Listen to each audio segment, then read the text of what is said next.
straightaways. Jeff Gordon's in it, and we have just broken the all-time record for caution flags on a NASCAR race.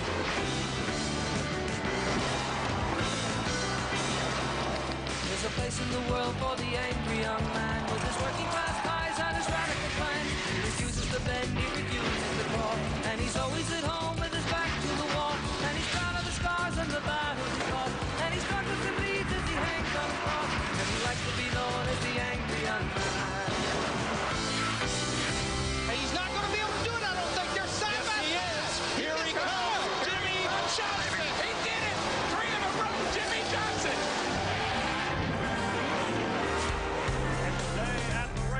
From Dover International Speedway, this track known as the Monster Mile. Concrete, it tears up tires in a hurry and destroys dreams. Mark Martin said you don't have to finesse much, you just drive like an animal. Horsepower, willpower are the keys today for Dale Earnhardt Jr., Ryan Newman, Jeff Gordon, and the rest of the field here in Delaware. Welcome to the NASCAR Nextel Cup pre-race show on FX. 400 laps, 400 miles of motor madness. Now, it rained on Friday, causing cancellation of qualifying, but it's hot and sunny today at our corporate headquarters.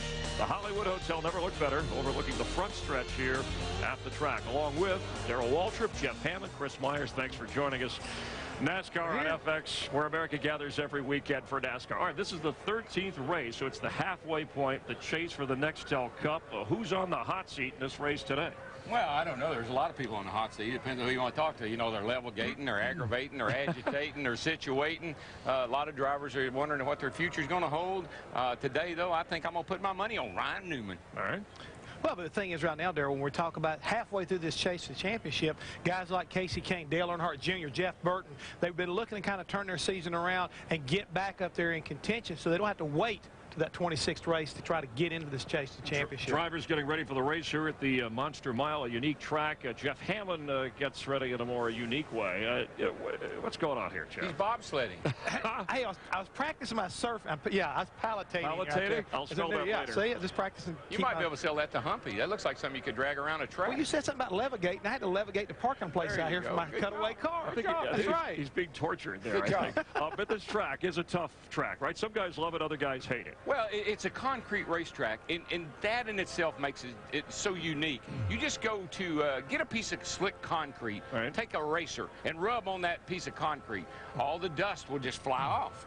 But you take a piece of asphalt, rub that same eraser on there, and it goes down into the asphalt. The rubber here builds up on top of the racetrack. You get a layer of rubber. That makes the track very difficult to consistently figure out what to do. And I was in a golf cart riding around the banking. I mean, it really does. It's got a bowl effect. Well, we've always talked about this place having its own self-cleaning type of situation. So when you get up against the wall, you're going to come to the bottom. The other thing that makes this place even more challenging, I think, than a lot of racetracks we go to, is that you have to run the bottom through the turns, and then you need to let the car drift out toward the wall. You're going so fast. Imagine you're covering a mile every 29 seconds.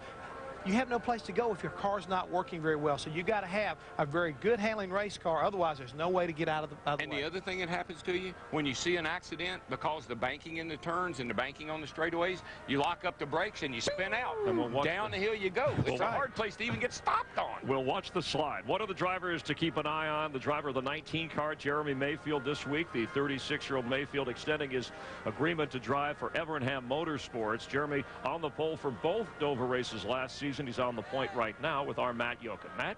Chris, his dog Izzy, very happy that you had the fastest car in both practice sessions yesterday, but the weather is definitely different. How will that affect things today?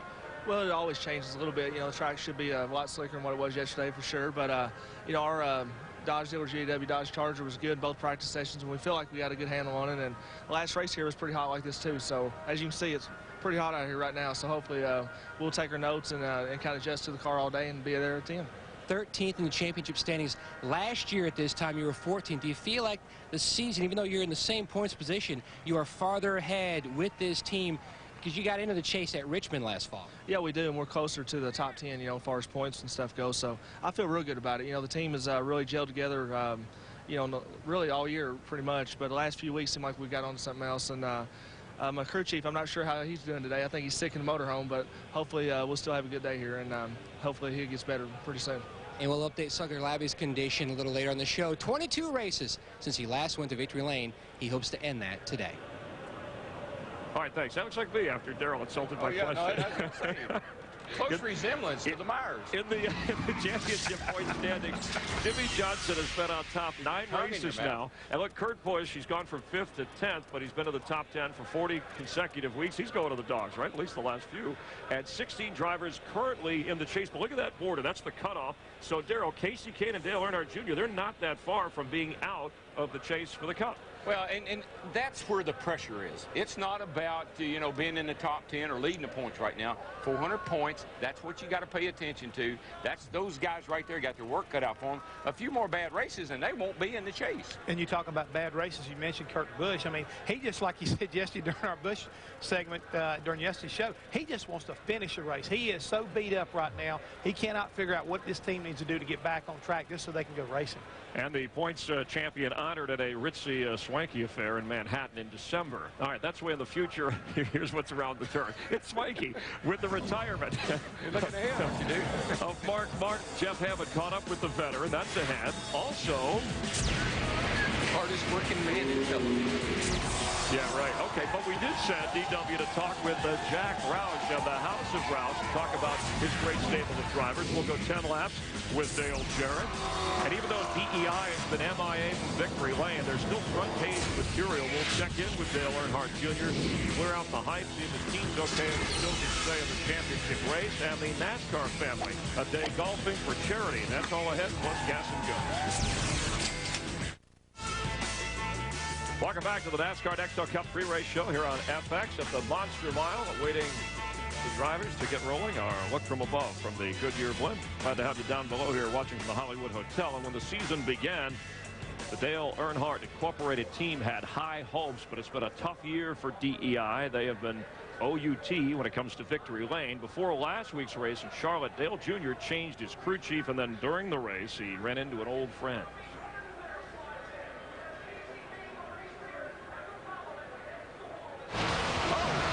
Just got turned. The picture tells the story, man. He just jacked him up. That was a hard hit. I felt like I was in front of Dale Jr. and ran into him. I really don't know why that happened. And Jr.'s with our Steve Burns. Steve? Hey, thank you, Chris. And Dale Earnhardt Jr., on the radio last week, you said, I didn't mean to get into the back of Michael. And yesterday I saw you guys sharing a laugh and talking in the garage during happy hour. Is everything cool between you and Michael? Yeah, it's got to be. I mean, for us to you know, be competitive and utilize everything between the two teams, you know, we all got to get along. You know, things like that, fortunately, happen from time to time. Hopefully it won't happen again, but you know, if we're all out there racing on the same racetrack, you know, you can't guarantee you won't race hard. And I learned a little bit of a lesson to try to maybe give Michael a little more room. And we like to get competitive. The teams are competitive, yet you know, we try not to let that get the best of us, and it did last week. You've had good times here. You've had bad times here. You've been to victory lane. You've crashed out while leading a lot of laps. Your thoughts about today's race, Dale? I like to think that we're going to run good. We practiced really hard yesterday and worked on the setup. Steve Mills had me a great car to drive right off the trailer, and we really couldn't improve on it a whole lot, but hopefully, you know, our long run stuff will be really good. Best of luck. Thank you, Dale. Thank you. Back to Chris. All right, thanks, Steve. And Dale, of course, Dale Earnhardt Jr. at this time last year was the points leader. He had won 3 races. This year, he's led only 5 laps, no victories. And so our first gas and go question, remember, you haven't seen the questions. You have to answer within the time limit, relates to that subject. Okay, here you go. We'll start with Darrell. I'm so nervous. And here's doing gas and go all of a sudden. He snuck it in on us, his palms are sweating. Feel like all right. Jeremy's dog. You have 20 seconds. Will Junior be with DEI long term beyond his contract? I don't think so. I think he'll wander off and go somewhere else. I tell you, that DEI thing is like a reality show. It's like one of those, you got the stepmother, you got the kids, you got the aunts, you got the uncles, and you know what? There's a big family feud going on right there. So, yeah, I think old Dale Jr. might look for another place to run someday. Wow, that's good. Okay, and you'll see that reality show on Speed next month. They're putting a script together. All right, this one for Hammond. Yeah, don't ask me that same question. What does, no, I won't. I'll read it different. Yeah, why not? Make him answer. What does, here you go. What does DEI need to do to be a top team again? They've got to get that chemistry back together. They've got to get to where they can get back on the same page and quit that infighting. And as Darrell has already pointed out, I don't know how you're going to do it, though, but that's what they need to do because they've got great resources. They've got a lot of good things going in the right direction, but they're not working together as a team. All right, nice way to sidestep the answer. Yeah, no kidding. Here you go. DW, are fans turning on Jimmy Johnson? You know, the boos and the stuff was thrown at Lowe's Motor Speedway. What people don't like to hear is they don't like to hear drivers make excuses. Don't blame your troubles on somebody else. If you make a mistake, hey, pick me, I did it. But don't go around saying, well, if he hadn't have done this and that fat hadn't, just stand up, say, hey, that happened, I'm sorry, all right, and press on. Did he ever do that? Lots of all right, never mind. That's not one of the questions. Yeah, I did it. Here we go. Okay, I'll do it. This is the lightning round here. Jeff, why is it feast or famine for Kurt Busch? I think right now he's got the monkey on his back. He has got that championship jinx going on that will not get off. Some of these things have happened to him are not by his own making. Last week at Lowe's, all of a sudden he gets that patch right there and around it goes. But it happened to several drivers during the course of that race. It's not just him. He's been in certain places. The deal at Bristol when he got caught up with Jeff Burton was not his fault. He needs to have a little bit of luck go his way. And he bumped into a cameraman. Listen, let me just say this about that. He used up all his luck last year. Okay. I'm a firm believer in the luck bank, and he is way overdrawn. You're violating rules of the game. We'll get to that later. Okay. Sorry. Here you go, DW. Who will replace Rusty Wallace in the 2-car for next year? Yeah. I mean, the natural pick is Jamie McMurray. Right. He's the right guy. We saw him at dinner last night. Yeah, it's a perfect fit. The car, the team, he's the right guy. Wrong answer, though. Right, what do you have? What? Go ahead, real quick. Give us a bonus. Give us a bonus answer. No. Jamie's not going anywhere. Okay, Jamie's not going anywhere. All right, here's your question, Jeff. Does Dover have the toughest super speedway pit road on the circuit? I think so. It's definitely one of the narrowest. It is so narrow. When you come down off this racetrack, we've seen guys running in a pit wall. We've seen them get into the outside wall as they come off the pit road. This is one of the toughest places you come into. A year ago, we watched Matt Kenseth run over that big old white-looking stack of tires right there at the end of pit road because it's so bad. Okay, this gets serious. This is a tough one and an important one, Darrell. For you, is NASCAR's substance abuse policy strong enough? Oh, here's the thing about it. In this sport, it's not just you. It's not just one athlete that's hurting himself. In this sport, you can hurt other people. Big time. So the policy has to be stricter here than it is anywhere else. But the procedure needs to be the same. Okay. You do the testing. Based on suspicion. Yeah, you do the testing. You get the treatment you need, and given time and prove that you're capable of coming back, you get an opportunity. You go to jail, you don't have to stay there forever. All right, Shane Meal obviously spurring this conversation in the Busch Series. Second problem in that area. So, Jeff, for you, quick one. Will Shane Meal race again? That's entirely up to him. He has this opportunity right now. NASCAR will work with him to get him the necessary treatment to be able to do that, but it's going to be his choice whether or not he's willing to go through it one more time and get himself cleaned up so he can come back. Real quick, if Junior was in a Hendrick car this year, in other words, the Jeff Gordon or Jimmy Johnson car, how many wins would he have? Junior's a great driver. Yeah. Okay. There's no question about that. He's a great driver. At least 2 or 3? Okay, fair enough. I think he can win about 3 races right now. Right. Well, I know he had won some. Okay, recently, 3 separate domestic issues were in everyone's mind. The American Idol contest. Right? I was there. All right. A possible U.S. Senate vote to end the filibuster. You weren't there. I was not there. And, of course, your vote to name sexiest driver in NASCAR. And it's not you. As far as we know, none of the contestants are in a swimsuit. Nevertheless, nearly 5.3 million votes have been cast for sexy driver. Speedo. Thanks, boys. Well, we're in Dover, and it's almost over. The quarterfinals end with Elliott Sadler easily beating Michael Waltrip. With 79% of the votes, Elliott grabs the last of our final 4 spots. I guess Virginia really is for lovers. So we're on to the semis, and it's a battle of the Dales as the sports superstar Dale Earnhardt Jr. goes up against Dale Jarrett. Will Jr. roll, or can DJ pull off another upset? We'll see. Be sure to vote. It's so easy. Just log on to foxsports.com, powered by MSN. Keyword sexiest. All right, boys, back to you. Mwah. And that's the first of our final 4 matchup. Will culminate the championship in Sonoma when we end our NASCAR coverage this year. And Darrell, I kept telling you that Gray is sexy. Keep him off the cap. DJ right there. He done made it to the semifinal round. Maybe sexy, but ain't. All right. I'll get your insight on that. We'll break that down a little bit later. When we continue, we'll visit with Ryan Newman. We're going to have the least sexiest tire changer contest. You can vote. No, I'm kidding. But look, you believe me. They get dirt all over that place. We are going to have a spelling bee at the NASCAR garage, which will be fun. But the Rocket Man will hopefully rock and not roll here in Dover. He'll join us in just a moment in Dover. How do you spell that?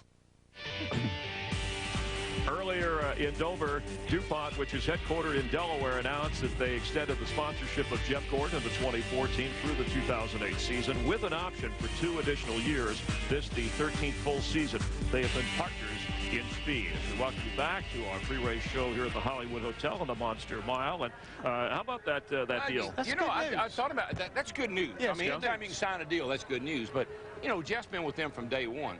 Why didn't he have a lifetime contract? For Pete's sake, are those going away? I mean, we're well, maybe so. I mean, I think Rusty had one with Rusty had Miller. one. You know, Richard Petty used to have one with STP. So I would, you know, I'd give Jeff a lifetime contract. Okay, well, but if you're not running DuPont, then I guess you can't do that, right? Well, that may be the rest of the story. Oh, okay. You'll be doing that later. All right, this year has been the year of the caution in NASCAR. A record of 22 cautions called in Charlotte last week. Seems that this entire season, great racing has been side by side with a great number of cautions. Start your engine! Oh, trouble, guys, trouble. Calamity in turn 4. 4 wide, and we've got a problem. This is the big one, boys.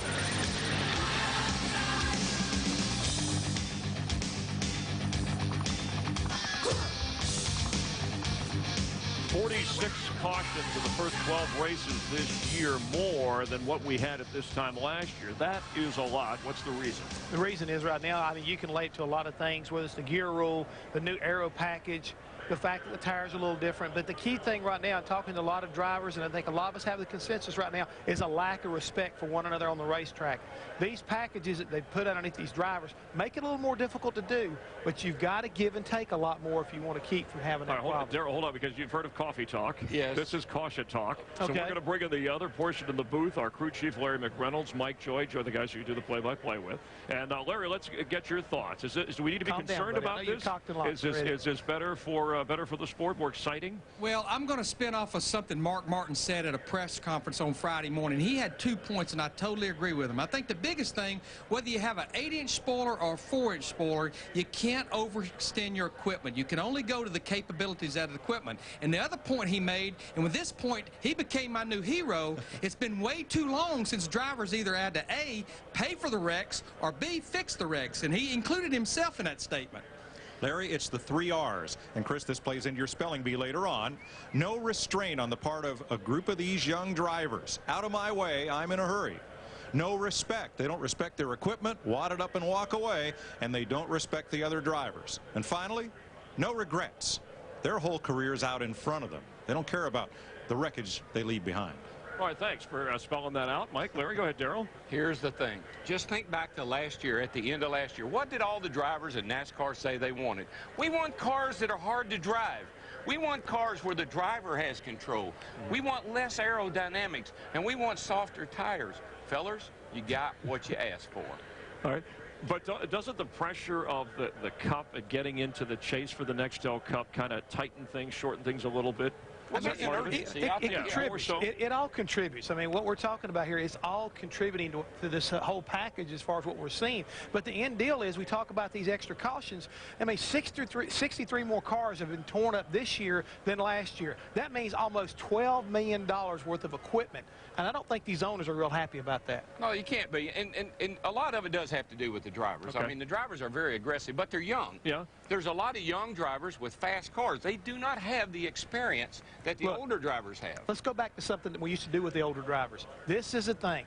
We used to put this on the dashboard. Was that spelled? It says something you don't hardly do. Think. I'll do the jokes. You just hold the sign up. All right, Darryl, you had to do that for Darryl in his heyday, right? Why is there a question mark? We don't do enough of that. Don't do enough of that. But this is what some of these drivers right now, you talk to some of the veteran crew chiefs like a Tony Glover and a Tommy Ball, and they'll tell you a lot of drivers right now are not thinking. All right, well, I think it's made for great racing and exciting racing. Okay. I think got to fix them.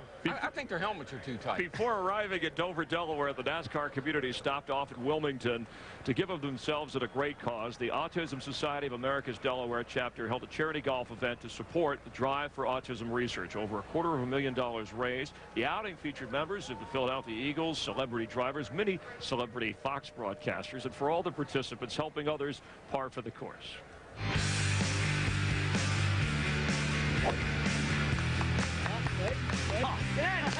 but there's several drivers involved in NASCAR that have families affiliated with autism. So it's always a great turn there to put on a great show, and we have a good time. Swing, swing from the table side. My heart is crushed by former love. When it's kids and charity and your friends, it's good to be a part of that.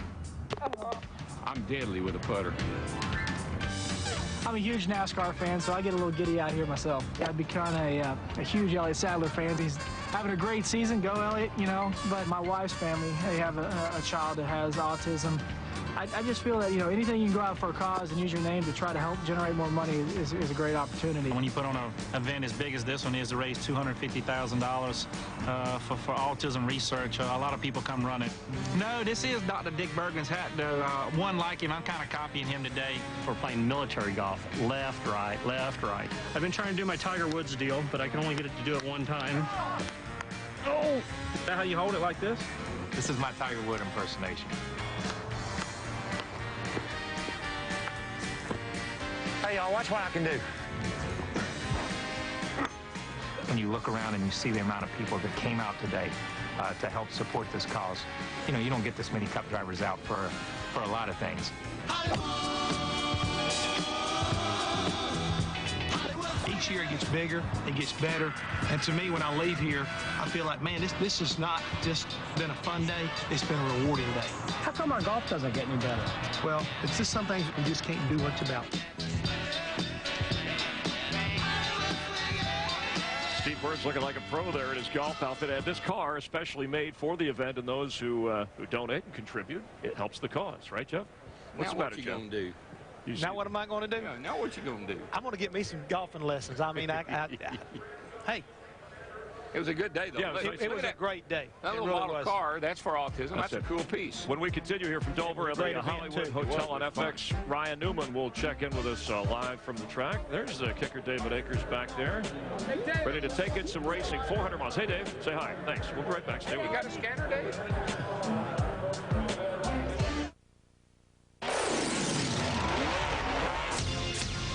Newman gets the win with an awesome performance. Ryan Newman looking for the checkers. Ryan Newman wins his third win here at the Monster Mile. Nice work, big boy. Ryan Newman's won 3 of the last 4 Cup races here at Dover. Joining us live from a headset down on the track. Ryan, thanks for being with us. So looking for that first win this year. You comfortable about the race today? What can we expect out of you? We have a good all-tail Dodge. I was going to try to walk and talk at the same time, and I figured I could try to just do one at a time here. But, you know, it's typical Dover, I think. It's a 400-mile race. It's really tough on the drivers physically and mentally because when your car is right, it's right. But when it's off, it seems to be way off. And we'll just have to see if we can stay out of trouble. Hey, Ryan, it's DW. I tell you, buddy, you're taking the sport to the dogs. I looked down in turn 1 yesterday afternoon, and you were walking your dog on the inside of the racetrack.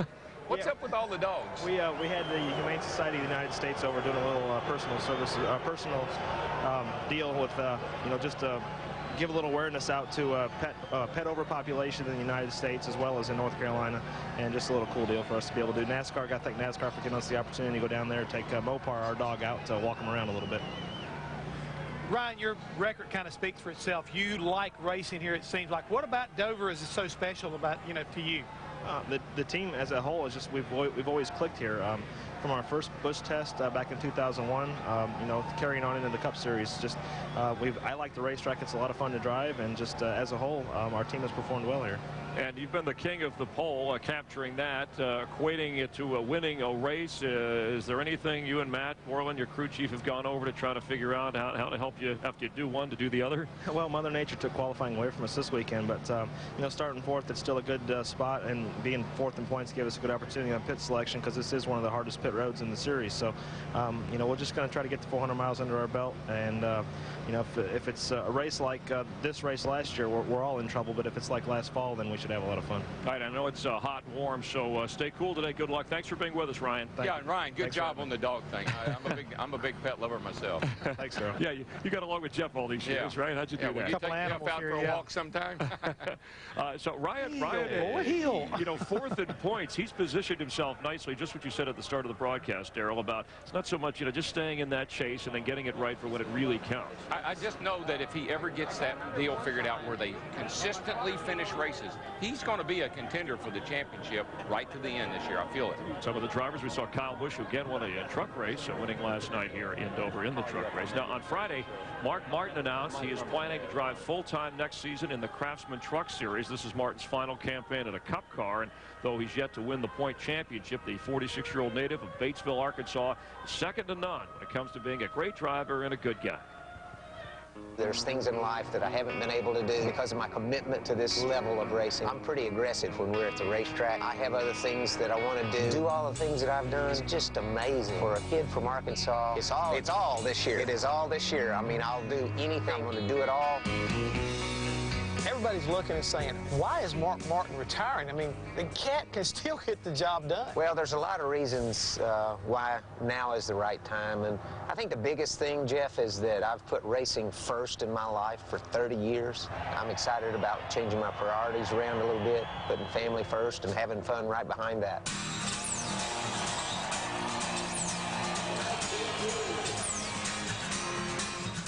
You spent the last 18 years of your career driving for Jack Roush.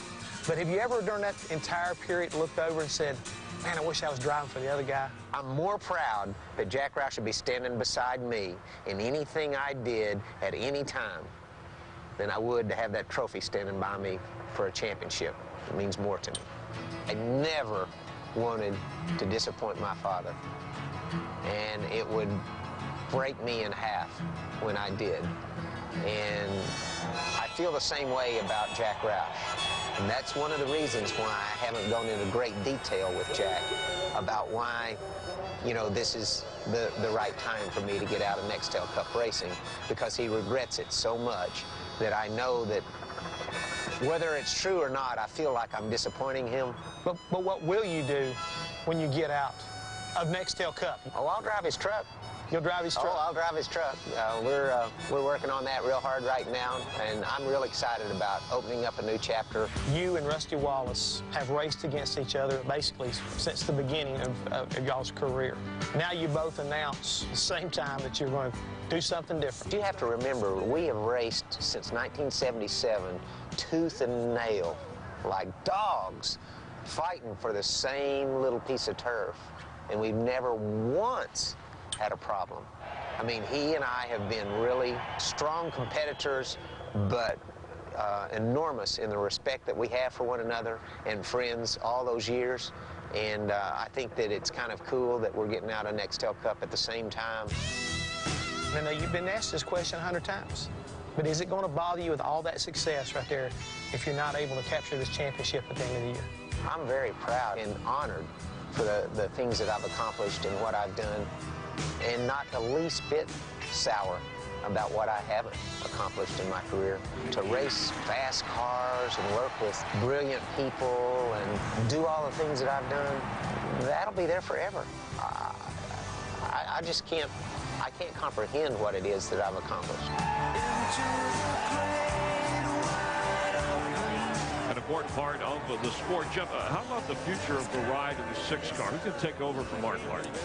Well, the funny thing about it is during this interview, we couldn't get Mark to say, but we found out this week that Jack finally called him and talked to him about what the future of Roush and who's going to be going in that car. And then Jack was actually on the cell phone, on the treadmill, watching the race from Lowe's Motor Speedway from last week when they were discussing a possible replacement. No names? No names for sure, but there's been a couple of speculations that there is a young man named Mark Truex Jr. who hasn't signed over at DEI. His name's been beat around over there. All right, maybe somebody from Open Wheel as well. All right, Martin is part of one of the dominant race teams, the House of Roush. We sent DW out to do a story about Jack Roush's powerhouse and stable of drivers. Told him it was going to air Sunday. DW thought maybe St. Patrick's Day. Either way, DW's eyes are smiling whenever he talks about Roush racing.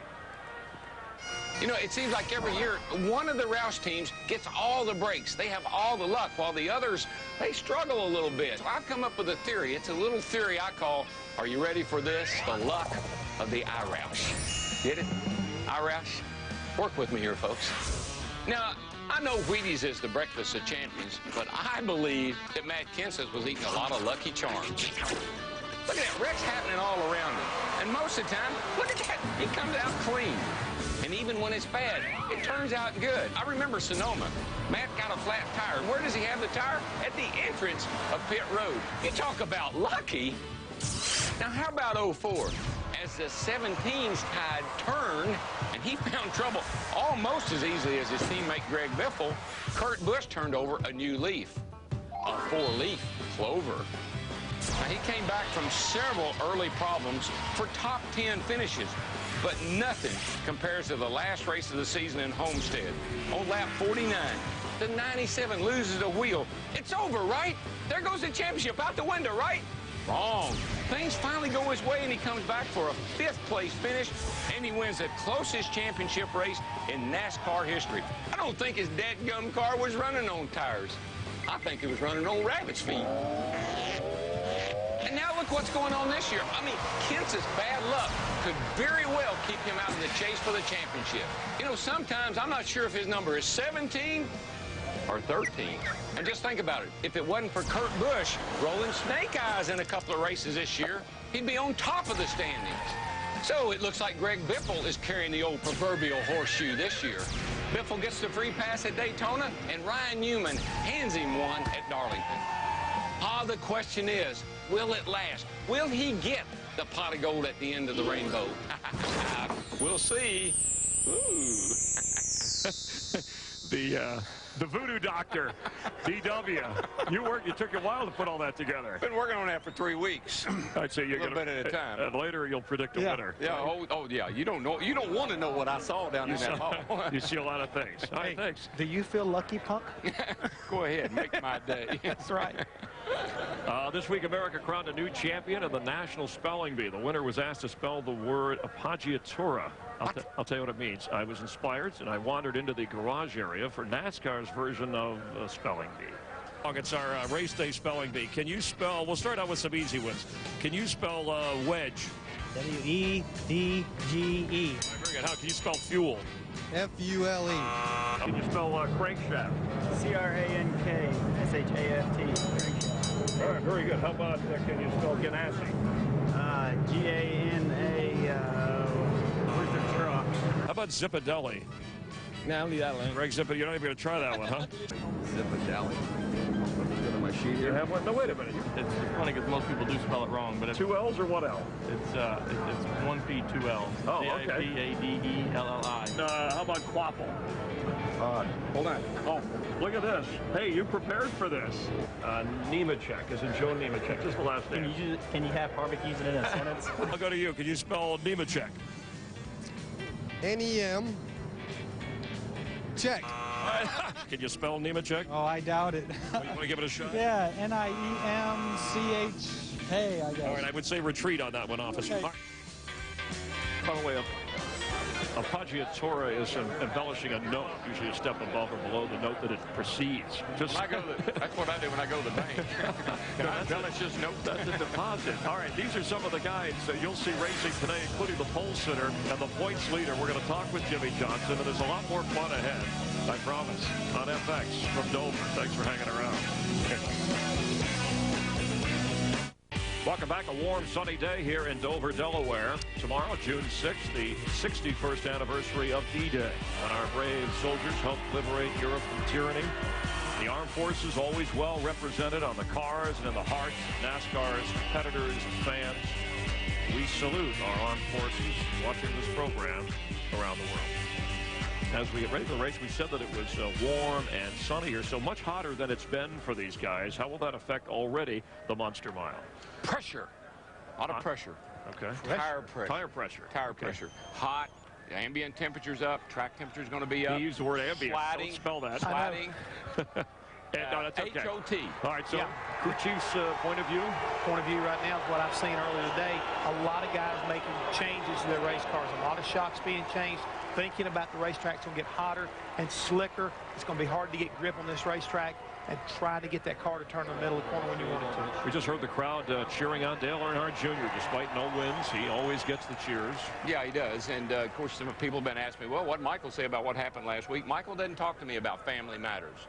That family matters. He talks to me about our family, but about not that one. The Waltrip family, not the DEI family. All right, speaking of last week, as everyone getting ready for the race today, fans still buzzing about that dramatic conclusion to last week's 600-mile race in Charlotte, the longest race of the season, just about one of the best, too. Johnson trying to three-peat here. Labonte trying to win for the first time in the last 48 races. Bobby don't look back, but he is gaining and coming fast. Here he comes, outside, outside.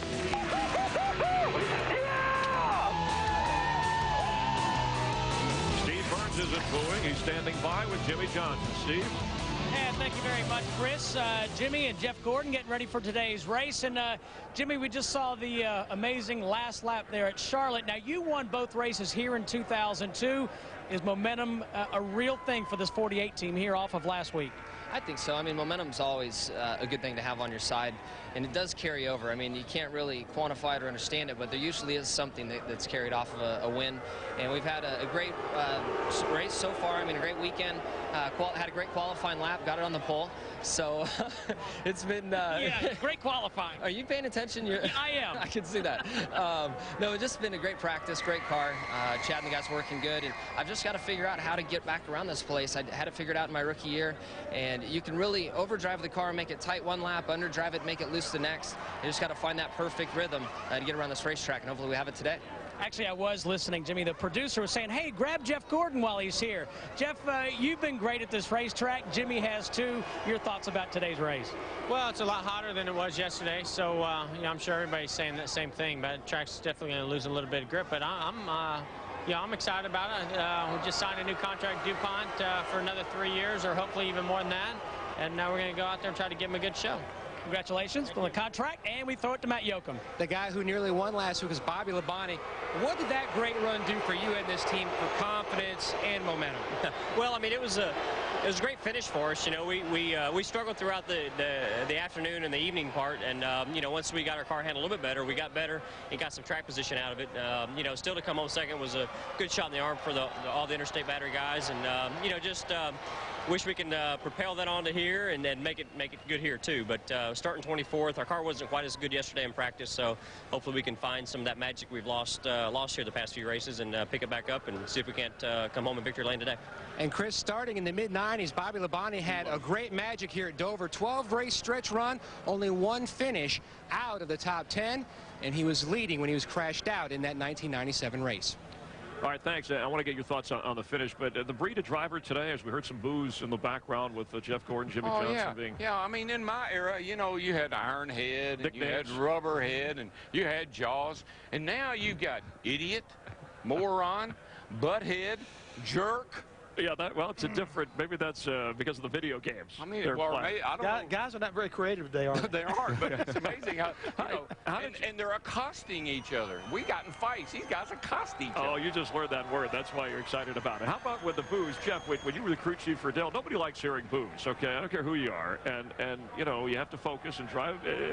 You've got to turn it into a positive. I mean, that was something that always kind of like fed our team at the time, because we knew that if they were booing us, we'd won a lot of races. We were doing pretty well, and we just had to kind of like accept that, and we just kind of like stuck our chest out and said, hey, we're part of the team. Yeah, the worst thing about it was I had to push that car out on the line by myself every Sunday, and that was a little tough. You weren't supposed to tell about that. That's how he bailed on you. He didn't want to hear the boos. Well, we'll get back to the great finish. Do you think we can have the kind of finish today that we had last week with the last lap pass? And could Bobby Labonte have done anything differently if you were driving? Oh, you listen. I tell people all the time. You know, this is happening. This is real time. We don't make it up. It happens as it goes. Yeah, Bobby Labonte now looking back, just like Jimmy Johnson looking back at Atlanta, could have moved up in front of Jimmy Johnson, broken his momentum. But what Jimmy Johnson said was exactly right. When the spotter said he's on your outside, he's on your outside, he knew he had him. Right at that point. And Jimmy obviously learned from that Atlanta experience. He did. All right, with so much attention this season being paid to Jimmy Johnson, Dale Earnhardt Jr., Jeff Gordon, and some of the other big-name drivers, Greg Biffle has quietly won 3 races. He's currently second in the point standings. Things are sweet for the driver of the 16. Greg Biffle has them all in his mirror.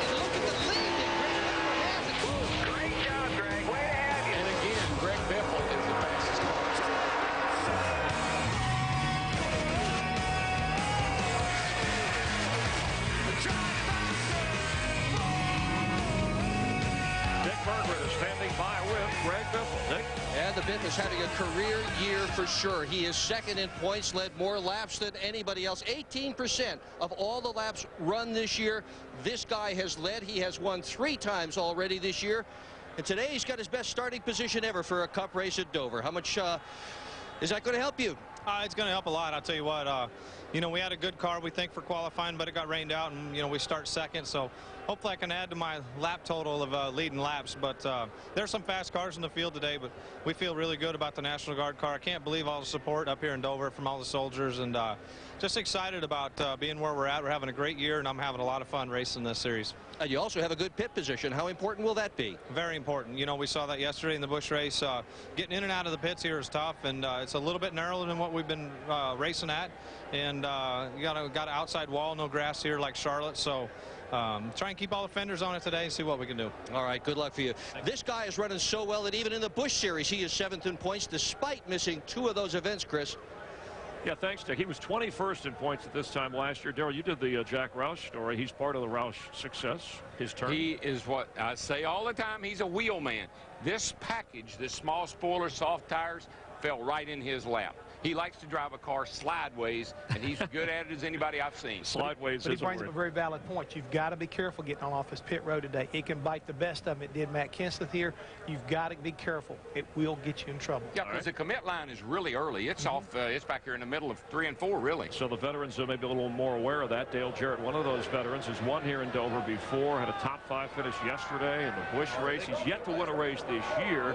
If he did today, that'd be his high point, his low point, when he was forced to sit down across from me for 10 laps. Got that right. Who would fill out your ideal foursome at Augusta? Probably Tiger Woods, Michael Jordan, and my dad. That's pretty good. Did you be able to hang with him a little bit? No, probably not. I think I can handle my dad, but the other two probably out of my league. If there was a movie about Dale Jarrett, who would you want to play you in the movie? I've never thought, because I didn't figure there'd ever be a movie. You never know at Fox. We could do a lot of things. Maybe Richard Gere. I see he's had the gray hair sometimes, so maybe that'd be close. And who would you say is the best dressed driver? Best dressed? My wife would want me to say that I am, but gosh, probably, I'll say Elliott Sadler. Okay, and a little word association. Favorite city? Las Vegas. Night racing? Love it. Overrated? Youth. That's good. Retirement?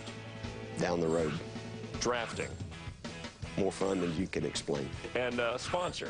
I have the best with UPS in the business. Pizza? Unfortunately, I love it.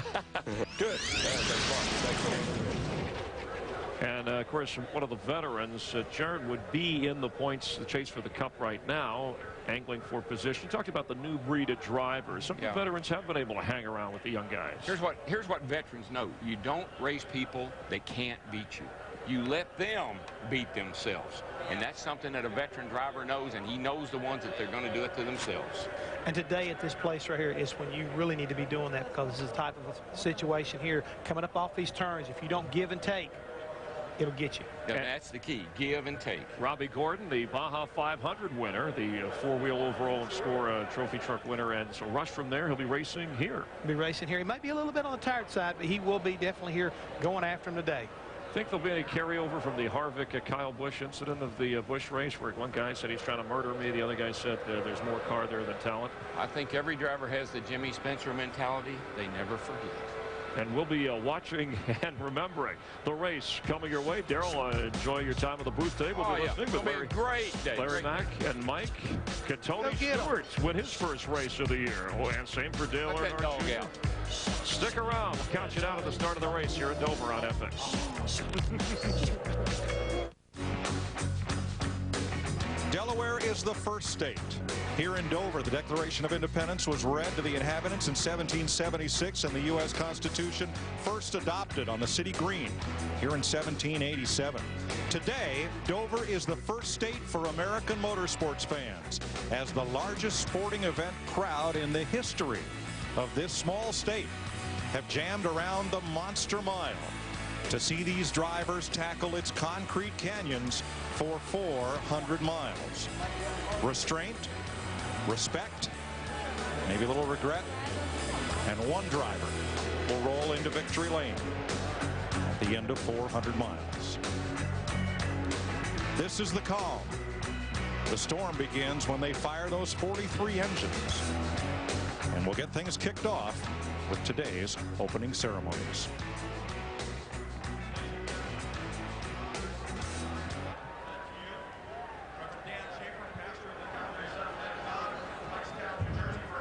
And remain standing for our national anthem. Shall we pray? Almighty God, as we stand in the shadow of this great military installation, we're reminded of this great country in which we live. We thank you for America. We thank you for our soldiers that are defending us abroad. And now we pray, as always, that today's race would be a great race, that it would be a safe race. We ask this in Christ's name. Amen. Shalom. Ladies and gentlemen, the national anthem will be sung today by platinum-selling Atlantic recording artist, Mr. Jason Mraz. Oh, say, can you see by the dawn's early light what so proudly we hailed at the twilight's last gleaming, whose broad stripes and bright stars through the perilous fight o'er the ramparts we watched were so gallantly streaming, and the rocket's red glare, the bombs bursting in air, gave proof through the night that our flag was still there. Oh, say, does that star-spangled banner yet wave o'er the land of the free and the home of the brave?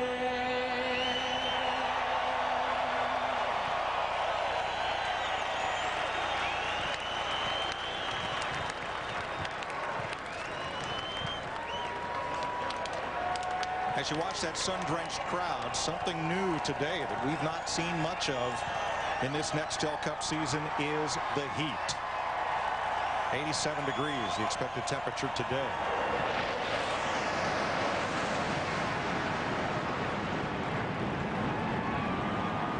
Nice of the air wing to bring Darrell up to the booth. Nice and quick to join us as we get set to race here at Dover. And Darrell, I think that is going to be one thing that'll be a factor today. It is hotter today than any day we've raced on this year. Yeah, and what the guys will do, hopefully they had enough forethought to get the fluids that they needed, to get the car prepared the way they need, get air going to them, get their cool box working.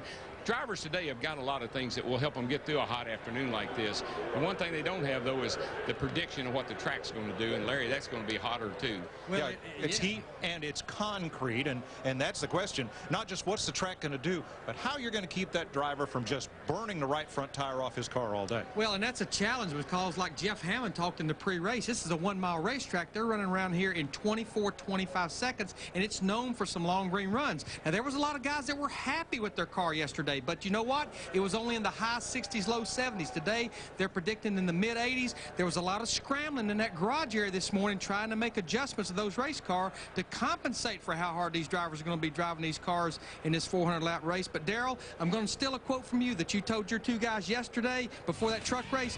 Don't beat yourself. 400 laps around the Monster Mile. Next on FX.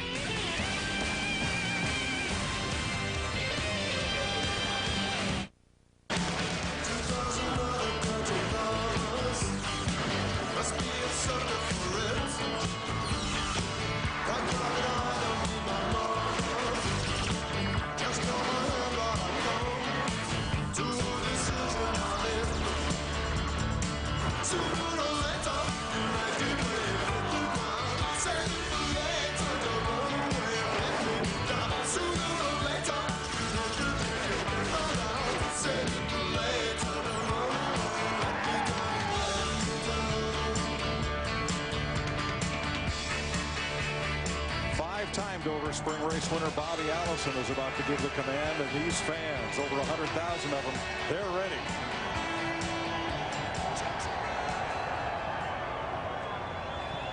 A real pleasure for me to be here to honor the director of auto racing for Dover Properties, a great friend of mine. A real honor for me to be called his friend, Mr. MLJ, Melvin Joseph. And I'd like to introduce his family that are going to give the command. We have Ruthie, Joanne,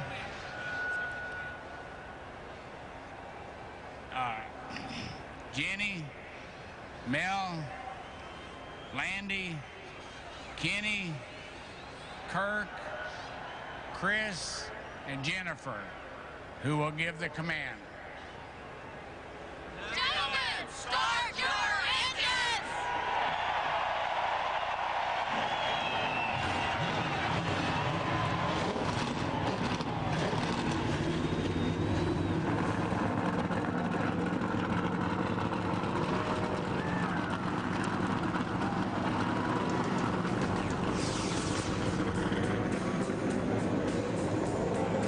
Craftsman starting grid for this race, which was set by car owner points for the first 35 positions, and then by attempts to qualify this year for each team, with ties broken by the car owner point standings. Let's get an update on late breaking stories from pit road. First, Matt Yoakum.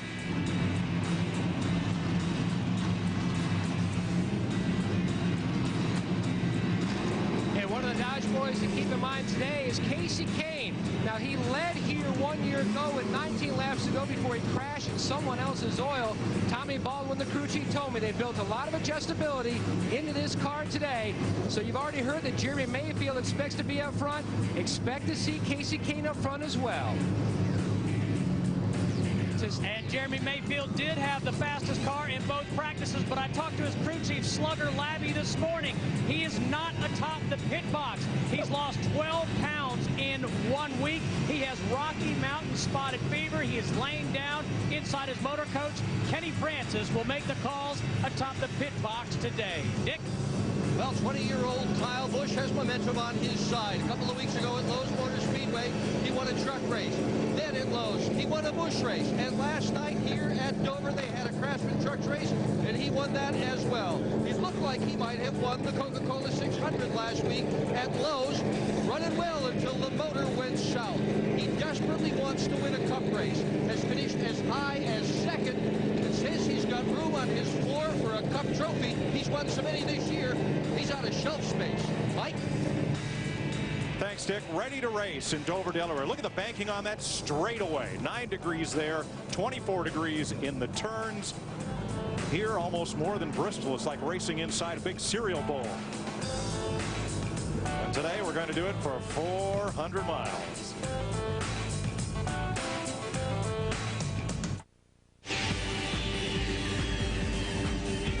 NASCAR on FX welcomes you to Nextel Cup Racing, presented by Craftsman. Today we're at the unique Dover, Delaware Monster Mile with the harness track inside this big concrete super speedway on what is at best a balmy day. There you see it, 84 degrees. And as I mentioned yesterday in practice, it was in the low 70s. And that track temperature, even though the concrete is pretty predictable, it does not change that much over the course of the race. It's a lot hotter than yesterday. These cars are really going to slide around on this 1 mile racetrack. As they put that black rubber, as we get that big black groove on the racetrack, that's what heats up. It's a little slicker. Let's go just inside of turn number 4, down to our Ford cutaway car. Chris and Jeff. Thanks, Mike. Last year, Mark Martin survived a 19-car crash to win the race. You throw in the hot temperatures with hot tempers, Jeff, and I think being safe as well as comfortable important for the driver. Yeah, it's very important, Chris. Daryl's already talked about it. You need to have your air conditioning working today. The helmet needs to be plugged in, operational, to keep a cool head. But the more important thing today may be the driver's cockpit itself, and the seat, a very important part of this race here today at Dover. Being able to support your head as you go around this racetrack, as steep as the banking is, and keep it from wearing yourself out, is going to be key to whoever gets the victory lane today. So making sure that your cockpit is really the way it needs to be. When you think about the entire package, Chris, we'll take a look at the cutaway car. You can see this is what the entire package looks like as far as the leg supports are concerned. Being able to have it to where your body is basically, you know, supported, just like, you know, a hand inside of a glove. You want to make sure that fit is proper. Yeah, and I think the seat works much better inside the car. All right, let's go back to Mike. Thanks, Chris. Look at some of our onboard cameras. Jason Leffler there. Michael Waltrip. Good look at the driver compartment and some of the different schools of thought on headrests and driver restraint. One of the things we learned is the shoulders can support a whole lot more weight than the rib cage can. We used to support ourselves with the seat, a little arm that went around our rib cage. Now we're up around the shoulder area, much stronger. Dale Jarrett and there Ricky Rudd. And here is our first singular virtual crew chief question of the day as you look at Jeff Burton. Well, would you set up for long runs or short runs today? That's our first question. To vote, text the word crew to 191 on your Singular wireless phone or go to foxsports.com.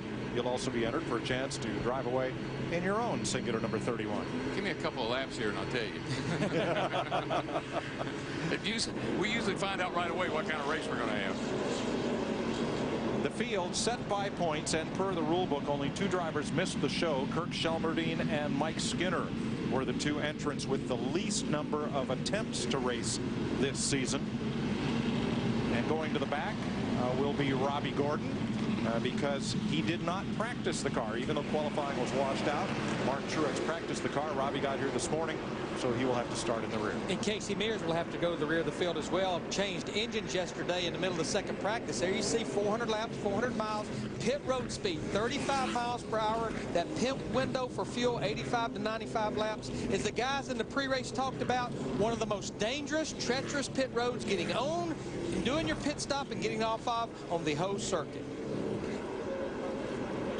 Huge crowd here just east of Highway 13 and over there the city of Dover, Delaware, where the United States Constitution was first adopted, 1787.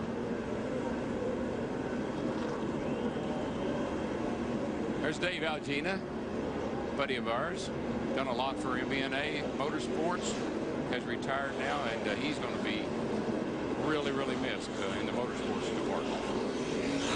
And he's going to drop the green flag. Now, he told me that, and I said, you don't understand. You don't drop the green flag. You wave the green flag. There is the walkover tunnel coming out of turn 2, and in turn 3, another unique characteristic of this track, the DuPont Monster Bridge. That is a VIP suite right over the racetrack. I like it. One of a kind. Reach out and touch somebody. That's up close and personal. That is. Larry Boy. DW, it's hot. It's a 1-mile high bank track. It's going to be a long time before you get a rest. It's a Bristol on steroids. Yep. Reach up there and pull those belts tight one more time. I'm on it, crew chief. I'm on it, crew chief. Here they come. Here they come. Boogity, boogity, boogity. Let's go racing, boys. And Dave, don't drop that flag.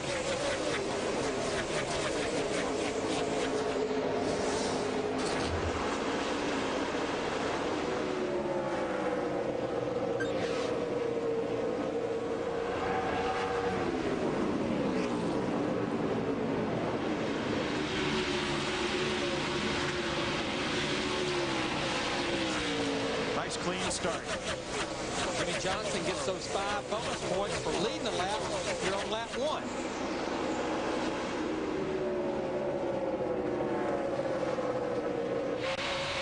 Well, Carl Edwards in the 99 had to roll out the throttle up off turn 2. He gets hit to the high side, and he could get freight train there. As you see about 9 or 10 cars lined up while he's up there on the high side. That's at 8th place. Boy, how quickly this field went single file back through the first 20 spots. Yeah, it'll take a while. It'll take these guys half the race to get another line out there that they feel comfortable getting in. As they start to lap cars, if you've got to go the outside, you'll move up. If you're up there right now, it's not because you want to be, I promise.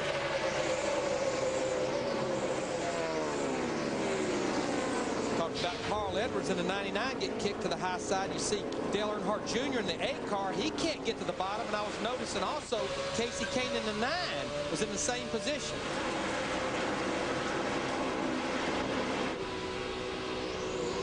And a lot of times when the car, you can't turn it to the bottom, it's for a couple of reasons. A, the car's loose, you can't turn the car to the bottom, or the car's just shoving up the racetrack nose first. Yeah, you got a good battle going on here for second. Elliott Sadler moves around Greg Biffle, Ryan Newman in tow. But right now, you got to give these tires a few laps. The pressure to come up. You start the pressure as low as you possibly can here because you get a tremendous amount of buildup from the chatter of the concrete. Elliott Sadler up into second place, Steve. And Mike, Elliott Sadler has just one top 10 finish in 12 starts here. But yesterday, Elliott said he felt very comfortable in the race car in happy hour. And his crew chief, Todd Parrott, told me this morning that Elliott has learned when to get back on the throttle in the turns and how hard to do so. Steve, I talked to Todd Parrott this morning. This is the same car they ran both weeks at Charlotte. Todd said he wished they hadn't had any practice. He made one small adjustment from how they unloaded that car on Friday. And you as a driver, you play with that throttle here. You drive in right from the center of the, before you get to the center, to just past the center of the corner, you try to mat it wide open. Then you roll out, get the car turned, then you try to mat it wide open again. So a lot of playing with the throttle here to get the car to handle the way you want it to. Carl Edwards trying to put the pressure on Kevin Harvick. Makes the pass. And Darrell, Carl Edwards in the 99, his car has that look that you were talking about. It took a few laps for it to come in. The air pressure's build up just a little bit in the tire. And that's where the crew chief has to really be, he's got to be in there with the driver saying, okay, just settle down, settle down. It'll come to you, and it usually does. I say usually because crew chiefs are notorious for telling you that when you're out to lunch. Jeff Gordon pressuring Ryan Newman, and Newman gives him just enough room on the bottom to look, but not enough to go.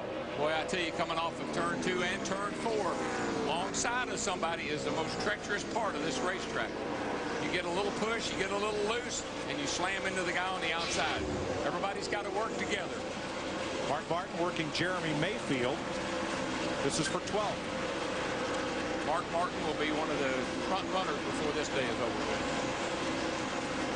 You know he has that car set up for long runs.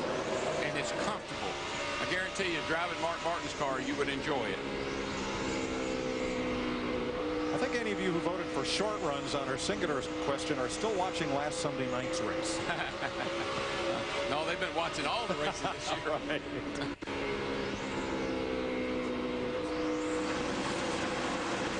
Greg Biffle back to second place. Retaking it from Sadler, but Jimmy Johnson has driven away. Look at that lead. 11 laps complete, all under green here on the Monster Mile. Caution is out at lap 12. Debris on the racetrack. Spring rubber popped out of one of the cars up in the groove. Pit stops. Here's Dick. And Ryan Newman is pleased to have this pit stop because the car has been tight from the drop of the green flag, Mike. So they've taken a round out of the left rear, put a round in the right. Steve. And Greg Biffle says he's tight, Dick Berggren. They're going to make a track bar adjustment, a wedge adjustment, and they're pulling a spring rubber out of the left rear spring. Matt? The championship point leader, Jimmy Johnson, says his 48 cars, the 97 of Busch has already gone past, was tight, so they made a track bar adjustment. Busch will win the battle off pit road. And just how important can tires be? 14 laps, we're going to get us 4 more. But I think the biggest thing, like you heard our guys say, that these cars were not driving very good simply because the conditions being so different from yesterday. Boy, I tell you what, I've come in this early in one of these races here at Dover and adjusted my car, and this track will go through a big change here after just a few laps. You can adjust yourself right out of lunch. They can adjust your car, but how do you adjust your driving to keep up with the concrete track? Well, it's hard to do, and you just got to keep telling the crew what it's doing, and they got to keep working on it for you. That's all you got going for you. That was the debris right there. It's a rubber out of a spring that increases the rate of that spring. Now the spring will be softer. I think we got to fix that somehow. Every week it's spring rubbers everywhere. tie them in. We had about 4 cars that stayed out, including Robbie Gordon, who will lead that lap there under caution. Time to turn up our grill because it's Johnsonville trivia time. Who have won the most races on Dover since they changed the paving from asphalt to concrete? Which would have been 1995. Say Ricky Rudd. No. How does Bobby Labonte? Tony Stewart? I think Ryan Newman probably is one of them. Ryan Newman? Look at Hammond looking at Hey, hey, put that book away. That is wrong. I'm looking. I got notes like DW. Cheaters never prosper. How many championships you got, Hammond? Yeah. How many could we have had? Mark Martin and Jeff Gordon, 4 wins each. Hey, Ricky Rudd has 4 wins here. We don't know what we don't know, right? Let's get back to racing. The restart will come at the conclusion of lap 16. Drivers who did not pit: Robbie Gordon, Carl Long, Stanton Barrett out front. From last to first for Robbie. Now, the cars that pitted, though, that 38 car right there, the M&M's car, he won the battle off pit road. Elliott Sadler, 2 right side tires only for that car, and he'll go up here, I'd say, and take the lead pretty quick with those 2 fresher tires. But look at Carl Long. Whoops, Carl, you drove in a little too hard, dude. And Carl, the 00 was one of the cars that stayed out that time.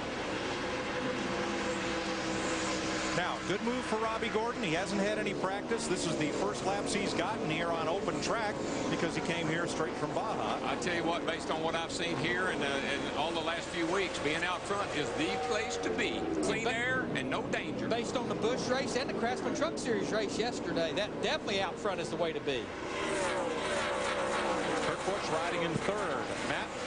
The 2000 NASCAR Craftsman Truck Series winner here, Kurt Busch, took on 2 tires, Mike. The car was free, so that should help the car tighten up a little bit, but also help them out with track position, Dick. Talked to Robbie Gordon just moments before the start of the race, and I was astonished to see how good he looked. He ran an off-road race in Southern California, the Baja 500, 9 hours, 10 minutes. It took him to win that thing. I asked him how he felt. He said he feels just great. He looks great.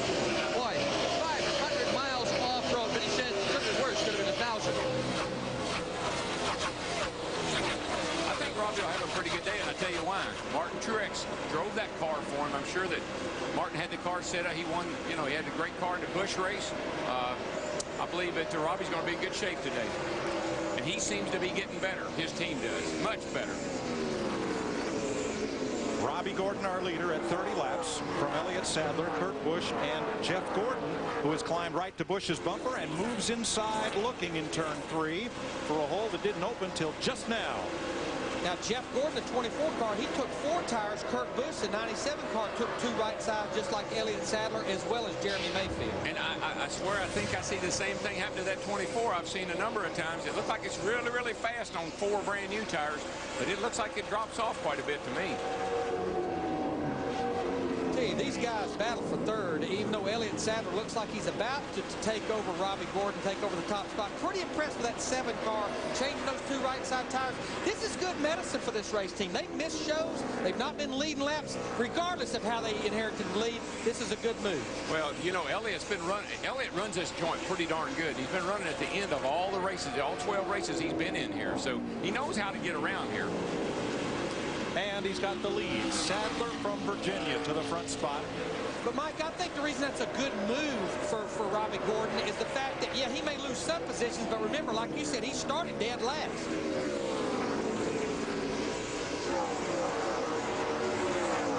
Busch now 3rd, Jeff Gordon 4th, and Ryan Newman's just taken 5th from Jimmy Johnson as Mayfield, Biffle, and Stewart close in. See Kyle Busch in that 5 car, the winner from the Truck Series race last night, started back in 27. He's looking in on the top 10 right now as he has moved up to the 12th position. Looks like he's picked up where he left off yesterday. And there's another team that has just consistently gotten better and better week in and week out. Stewart has passed Mayfield.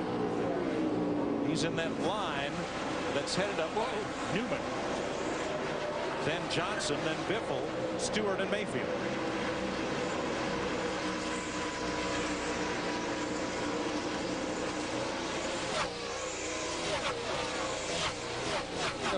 behind Jeremy Mayfield in the 19 car. You just saw him go by the screen right there. Brian Vickers in the 25 car. Kyle Busch's teammate started back in the 27th position. He's up into the 10th spot, as now we have a battle for second with Kurt Busch in the 97, Robbie Gordon in the 7th. You know, the other two drivers who stayed out, one of them is now pitting the 00. But Robbie Gordon is not holding up this group. He's right with him. Yeah, but he's got his hands full, I'm going to tell you. He was off of turn 4 here just a lap or two ago, and he was crossed way up, and now you see him going way up the racetrack. I think he may be paying the price here, Larry, for staying out. It worked for a little bit. And Nemechek, coming off of turn 2 back there, he had his car all crossed up and about wrecked it. So we've run enough laps now. It's what I was telling you about making adjustments at 14 laps. You go back out there and you start running again, you say, whoop, went the wrong way. 28 laps complete this time by Elliott Sadler, Kurt Busch, Jeff Gordon, Ryan Newman, Robbie Gordon are your top 5 after just one brief caution period in Dover.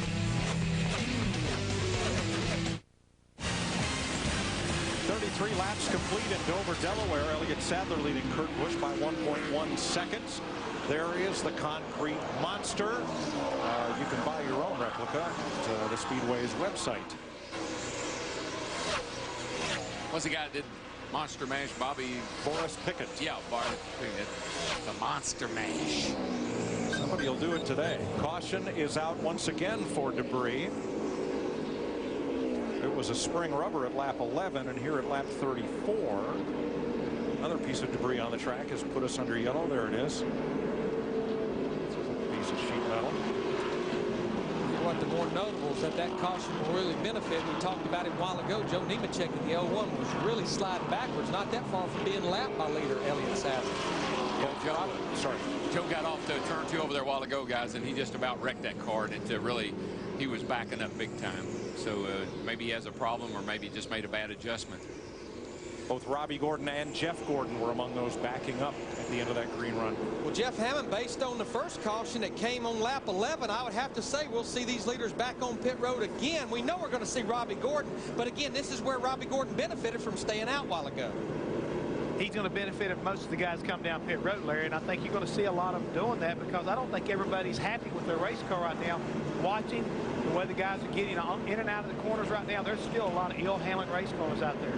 Well, Jeff, we run 35 laps. We're on our second set of tires, buddy. I hope you got plenty of them mounted up.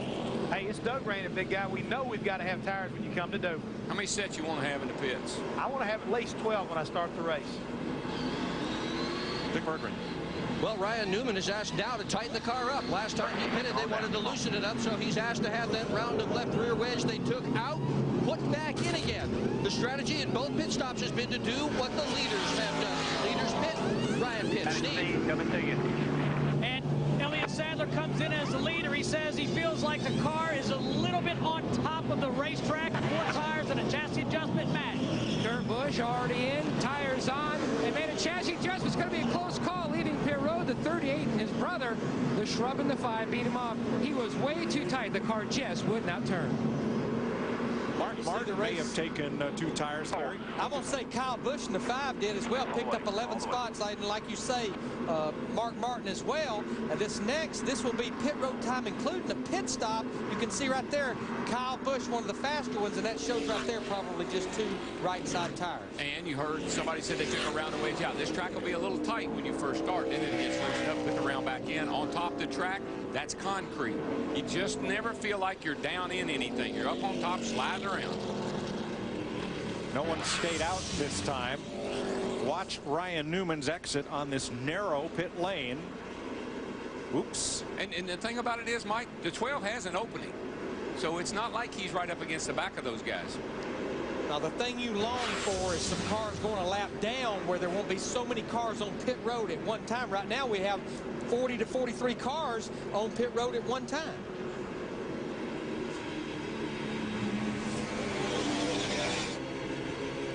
Long runs, short runs, kind of equally split among our audience. So far, they're right. I mean, you know, I don't think a 20-lap run's a long run.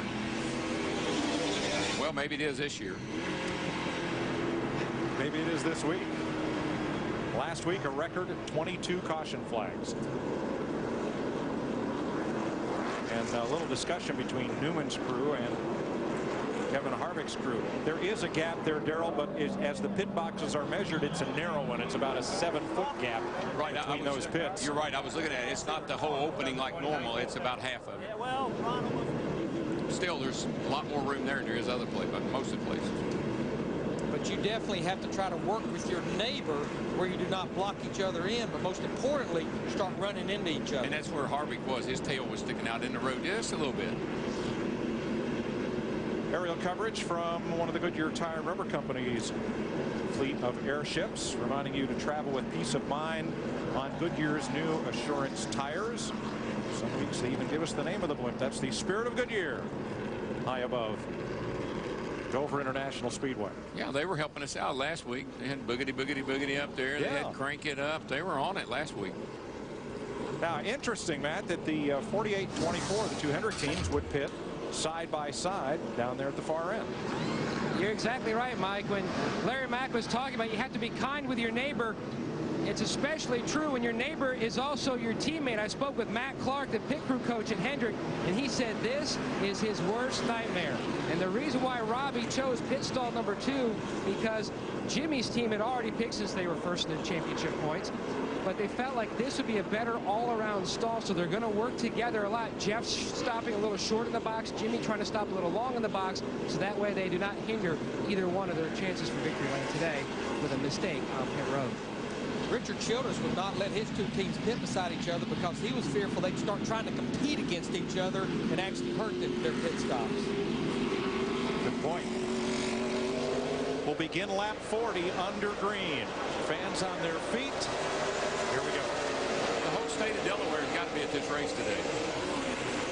And a lot of Jersey, Pennsylvania, and everywhere from Canada to Florida. For the lead, Kyle Busch. Got it. And remember, Kyle Busch changed only just those 2 right side tires. We talked about him a while ago. This team just keeps getting stronger and stronger as the year goes on. Well, and remember this, Larry, this is his 3rd race this weekend. He was in the Busch race and had a fast enough car to win. He won the truck race, and here he is zipping away from the field. Second place. Oh, trouble. Jeff Gordon pounds the wall. And they're stacking up behind him. Yep. There's Ricky Rudd hard in the wall. 42. 21 car got heavy damage. It looked like the car just got away from Gordon. I believe he was alone. As you look from Ricky Rudd's onboard camera in the motorcraft car. I didn't like the way Jeff's car looked from the get-go. It just looked like it was not hooked up. Well, Darrell, in that last green flag run, in the first few laps, Gordon was running 24.40s. At the end of that run, he'd fallen off more than a second, 25.55s after just 20 laps. And now, that car's got a lot of trouble. Cool, here, let's get it fixed. And, okay.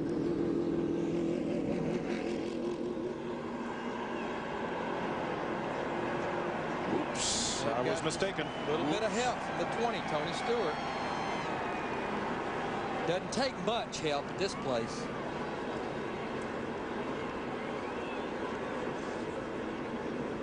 From the Goodyear blimp.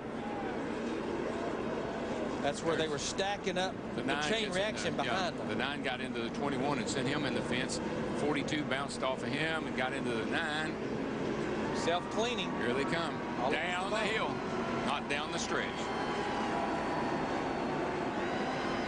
I think there might be a little ill will of being out of 2. He's up against the outside wall. Wave him off. Wave him off. He's coming back down. Go high if you can, buddy. We got turn, boys. We got turn from the back. Got hard contact in the left rear. Safer barriers installed here in turns 1, 2, 3, 4, and the inside of the back straightaway. I'm just not real sure what Casey Kane was thinking. He just looked like everybody was slowing down. Ricky particularly. I guess Ricky saw it before Casey did. Into the back and sent him into the wall. Matt, what was the trouble with Jeff's car before this last caution? Now, Mike, before the stop, Jeff had radioed Robbie Loomis as the team now is trying to survey the damage, telling Robbie the car was too free when he was trying to get back in the throttle. They made adjustments on the last stop to try to fix that, but now they just have to look ahead and try to figure out what they need to repair on this car. Now, Jeff Hammond at the cutaway car, I'm sure, will show you that the fuel filler area is crushed on this car. The whole rear is backed up right to the rear window. They've got a lot of cosmetic damage. They are going to have to cut off this 24 car to try to get this car back out and earn as many points as possible. And Matt, remember, they were involved in a wreck last week at Lowe's, finished 30th. That was their 4th DNF of 2005 right there. Right where he got to, where Tony got into it, right where you'd be picking the throttle. It was a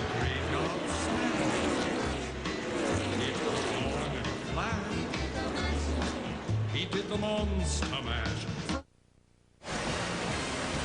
Green flag is just waved at Dover. Single file restart. Kyle Busch out in front of his older brother Kurt, with Elliott Sadler holding third, Mark Martin fourth, Tony Stewart looking to challenge Greg Biffle for the 5th spot, Ryan Newman 7th, 8th is Jimmy Johnson, 9th is Carl Edwards under pressure from Jeremy Mayfield. Jeff Gordon is in the garage after contact from Tony Stewart. Matt's there. Second straight frustrating week for Jeff Gordon. You said you didn't need to see the replay because you lived it and felt it. Yeah, you know, I wasn't that great on the restart there, and there's no doubt I was holding Tony up, but I guess I just, you know, had a little bit more respect for him than that. I mean, he just flat out hit me, you know, and he was definitely faster. You know, one more lap, I probably was going to let him go anyway. I just wanted to see if my car would come to me. I just think it's uncalled for that early on, and I guarantee you next time Tony Stewart's in my way, it won't take but about a half a lap for him to be out of the way. Thank you, Jeff. Thank you. Well, I agree with Jeff. It's too early in the race to be that impatient. Tony needs to be the driver that Tony can be the great driver that he is, and show a little restraint there. But Darrell, it's like you said a few weeks ago, sounds like to me Jeff underestimated his competition.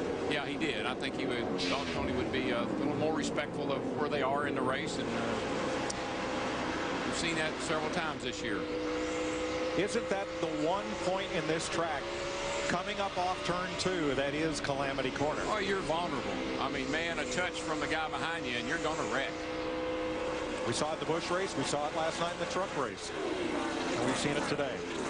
And Newman underneath Greg Biffle. I just want the way these cars are made now with that nose. You look at the nose of these cars, they fit right up under the back bumper of the car in front of you. And it just takes a little shove and you lift the guy off the ground.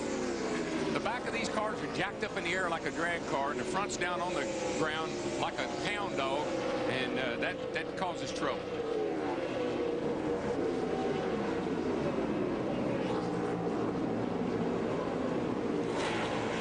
Those two right side tires right now, Kyle Busch in the 5.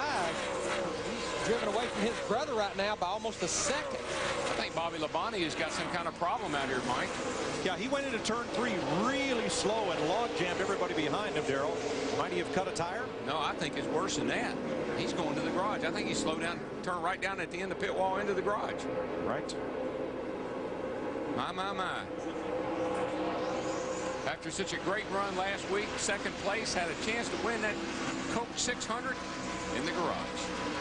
Pretty much looks like he knows it's terminal, something terminal with the engine or something. Rusty Wallace trying to make the move on Brian Vickers for 10th. Hendrick Motorsports officials this week indicated that any comments or rumors about Vickers' ride being in jeopardy are unfounded. He stepped up his performance this year. He's led more laps than at any time in his Cup career and had his best career finish this season. So they are pleased with his progress. It's great to drive for an owner that will give you an opportunity to get the most out of you, to be able to be the best you can be without putting pressure on you. Just like Jason Leffler or whomever it is, you got to give a guy a chance. You know, you can't just cut him loose just because he has a couple of 3 bad races. Give him a chance.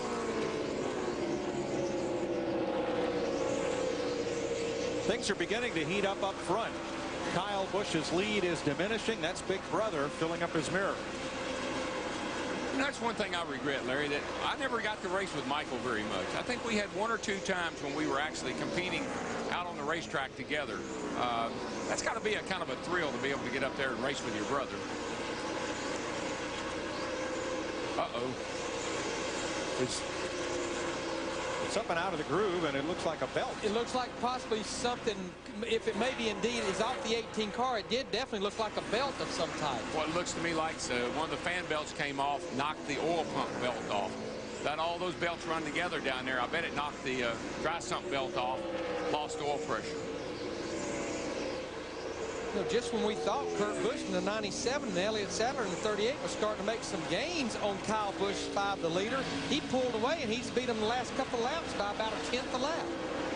That just, Larry, I just think that running those races yesterday has made a huge difference in that 5 car. They knew they could take 2 tires, and they took them, and the car still performs as well as it did before with 4. And he's had 400 miles here yesterday and 400 today to make it all work. We listened in on the 5 car. Little slippy with the right rear air there. I can't hold the bottom the way I like it getting into the center. 10-4. We'll come back off that little bit. Good lap down. Flat on you. 20 on your brother. And as we were just listening to that prior radio, Kyle Busch got on his radio again and said, "It's coming to me." So the car's better now. Well, that's that balance thing between lefts and rights. You got to give those right sides time to catch up with those left sides that have been on there for a few laps. Pressures will build up in the rights, and you'll have a good race car. And he was fortunate he was at the front of the pack. He could let that happen without having to race other cars. Yeah, no pressure from behind. Not the tires. The Busch brothers out in front at Dover, coming up on 60 laps.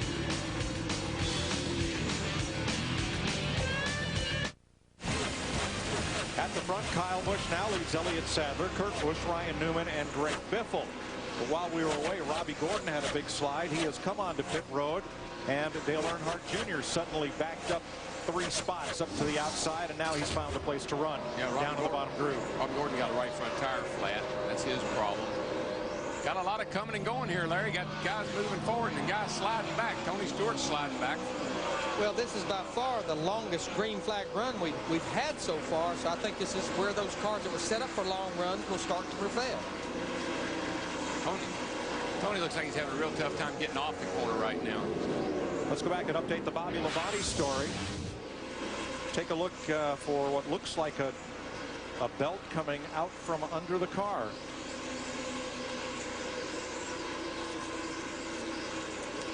And that pretty much tells the tale right there. And then we did get the report that it was engine failure.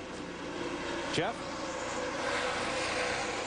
Well, Mike, we talk about what happened to the 18 car. Let's look inside the engine, and you can see where it's located. Here is the oil pump belt that drives the oil pump that pumps the oil through the engine. If the alternator belt happened to come off, it will knock this belt right off the front of the engine. The engine will then lose oil pressure, and that's what looks like happened to the 18 car. The oil pressure belt right here. Now, Larry, if the driver senses that quickly enough, can he get that motor shut off without doing any damage, and they can get it in there, fit it with new belts, and get it back out? Not unlikely. Yeah, I mean, not likely because, again, he has these gauges in there, oil pressure gauges, but like we talked, you're going around a mile racetrack in 24 seconds. The last thing you have time to do is look at those gauges while you're racing someone. And I believe we just saw Bobby in the red shirt there in street clothes, so I don't think he's getting back in. You know what the driver uses those gauges for? Nothing. I always talk, you want to look at the gauges, you want to know what they are, you look at them. I'm too busy. Besides that, I'm going to run it until it blows up anyway. You know, a car I've been watching, we've been talking about cars set up for long runs. Matt Kenseth in the 17 car, he just goes by Jeremy Mayfield. That moves him into the top 10, started back in the 23rd position. This is a Matt Kenseth type of a racetrack. He was, you know, I think Matt Kenseth's year really turned last year right here in this race when he spun coming off of turn 4 to get in the pits and crashed into the end of pit wall.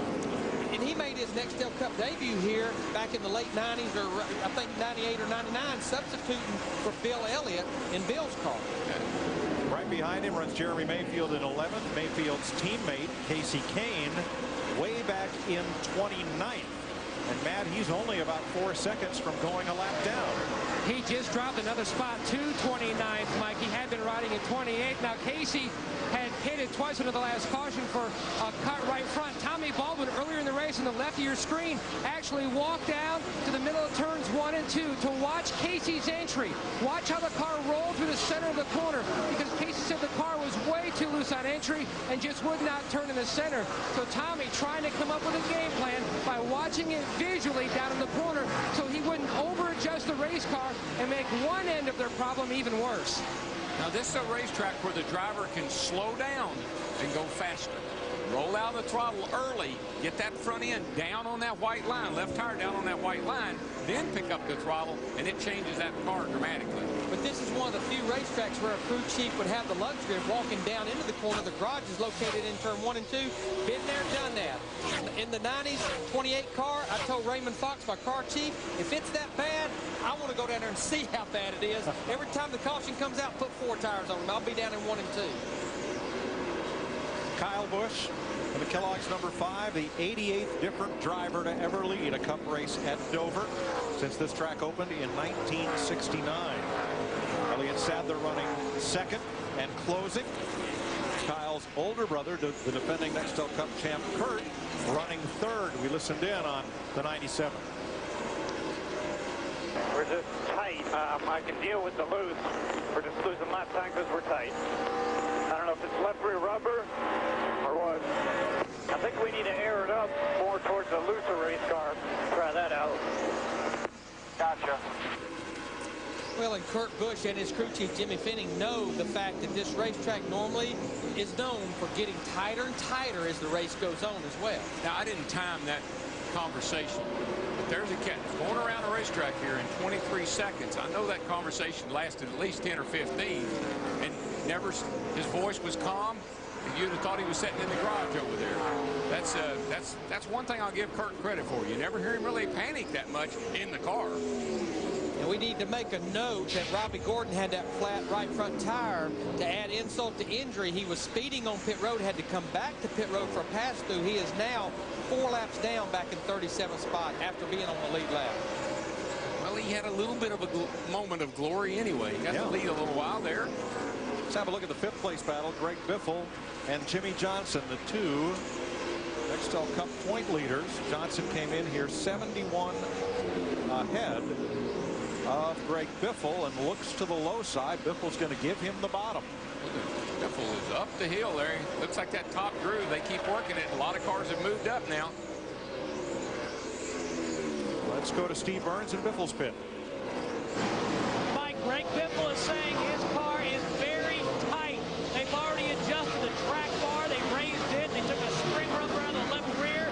They took 1 round of wedge out of the left rear. And crew chief Doug Richards told his driver, Greg Biffle, you keep driving, and we're going to keep adjusting on that car until there are no adjustments to be made. Sounds just like what Bob Osborne told Carl Edwards at the start of this race.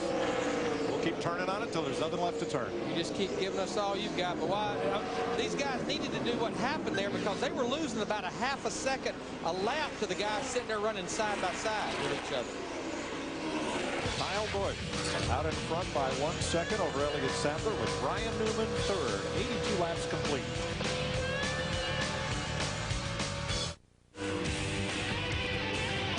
NASCAR Nextel Cup Racing on FX, presented by Craftsman, is brought to you by UPS. We're going to race the truck.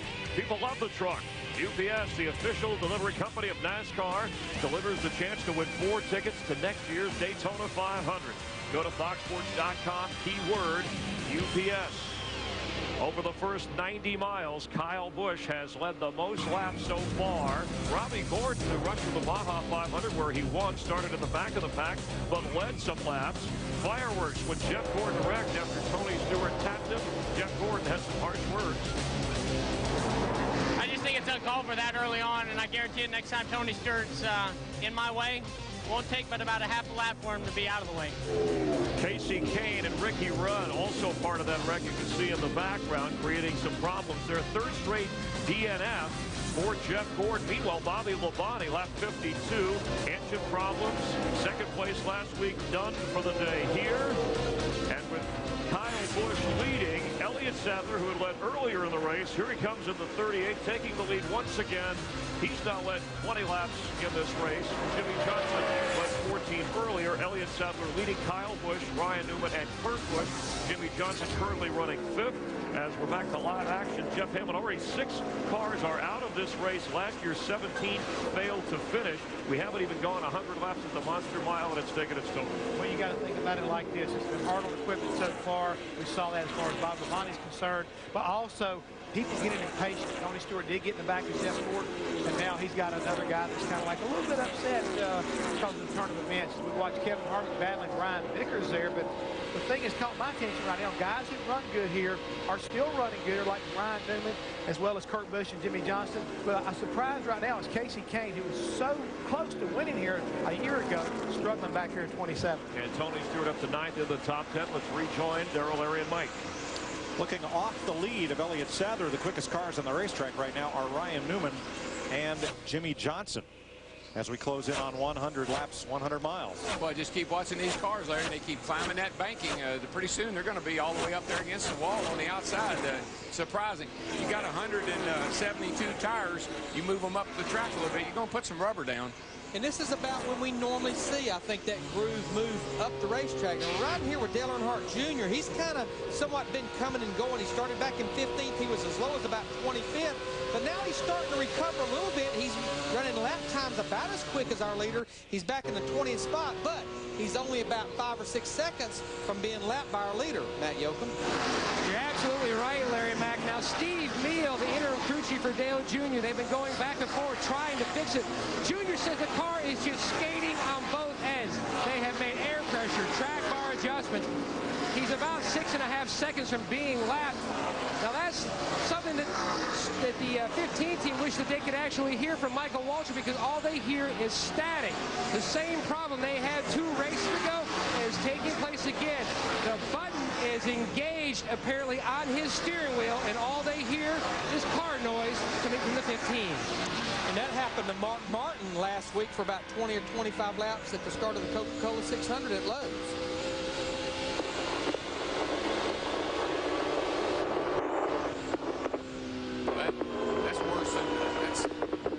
That's worse than engine noise. It's worse than having listened to us all day.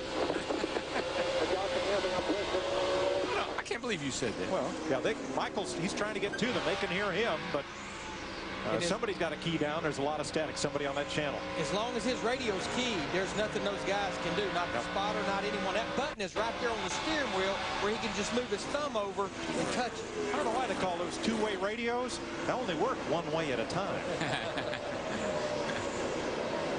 Your way and my way. That'd be 2 ways, wouldn't it? Yes. See, Elliott Sadler starting to get into some lap traffic here. This is Mike Bliss in the 0 car going a lap down. Our next singular virtual crew chief question: which track has the most perilous pit road? Bristol, Dover, or Martinsville? Once again, text the message crew to 191 from your singular wireless phone, or go to foxsports.com to cast your vote. 3 caution flags early, 2 for debris and 1 for Tony Stewart getting into the back of Jeff Gordon. Most DNFs for Gordon in a season since he had 7 back in 1999. He is out of the race along with Bobby Labonte, Ricky Rudd, Hermie Sadler, Carl Long, and Jeff Fuller. And Jeff, you know, has had 3 wins, but boy, the rest of the time he's had a lot of bad luck. You know, we're zooming in on about 15 to 20 laps from what would be green flag pit stops. You heard Jeff Hammond talking about Casey Kane in the 9 car. He's a car that would love to see a caution, because he's the next car out there that our leader, Elliott Sadler, in the 38 would put a lap down. Rusty Wallace running a solid 6th. His lap time, Steve, are within 0.2 of a second of our race leader right now. And Mike, he's been to victory lane 3 times here in his career. He says his car is tight in the center. They're talking about adding a pound of air pressure in the right rear tire to fix that. I think one something everyone in the sport would love to see happen once this year. Rusty Wallace go to victory lane, Mark Martin go to victory lane. Now, Rusty's been running at the end of 25 consecutive races, and that's the longest streak of anybody right now. Well, we did see Mark go to victory lane in an all-star race, but a good old points event would be good. And both of them make the chase for the Cup at the end of the season. Wouldn't that be something? Speaking of the chase for the Nextel Cup, the man who leads it, Jimmy Johnson, in 5th place. And he has been closing pretty fast on Kurt Busch. One thing about the 48, Larry and Mike, is we know that they'll make that car better as the day goes on. They have a real knack for making the car handle better at the end of the day. And look how high Jimmy's running, and I think that's why he's picked up so much speed. He found another line up high. Kurt's still committed to the bottom. See how much difference in speed here. Jimmy goes right up alongside of him. After last week, Jimmy Johnson said, I kind of like that outside line. Well, it's working for him right now because he's running about as high as anyone. Looks like he's going to take this 4th position away from Kurt Busch in the 97. And that's what you got to be able to do as a driver. You got to move around, and if your car's not right, you got to find a place where it is. One more car width higher, and Jimmy would be up there in the Harry Gant groove, just tickling the letters off the safer barrier. 105 miles complete in the MBNA NASCAR RacePoints 400.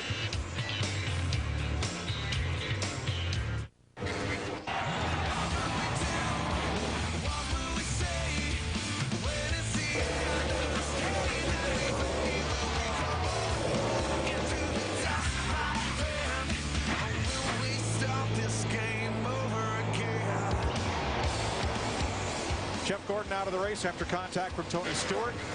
We're under green at lap 113, the leader in heavy traffic.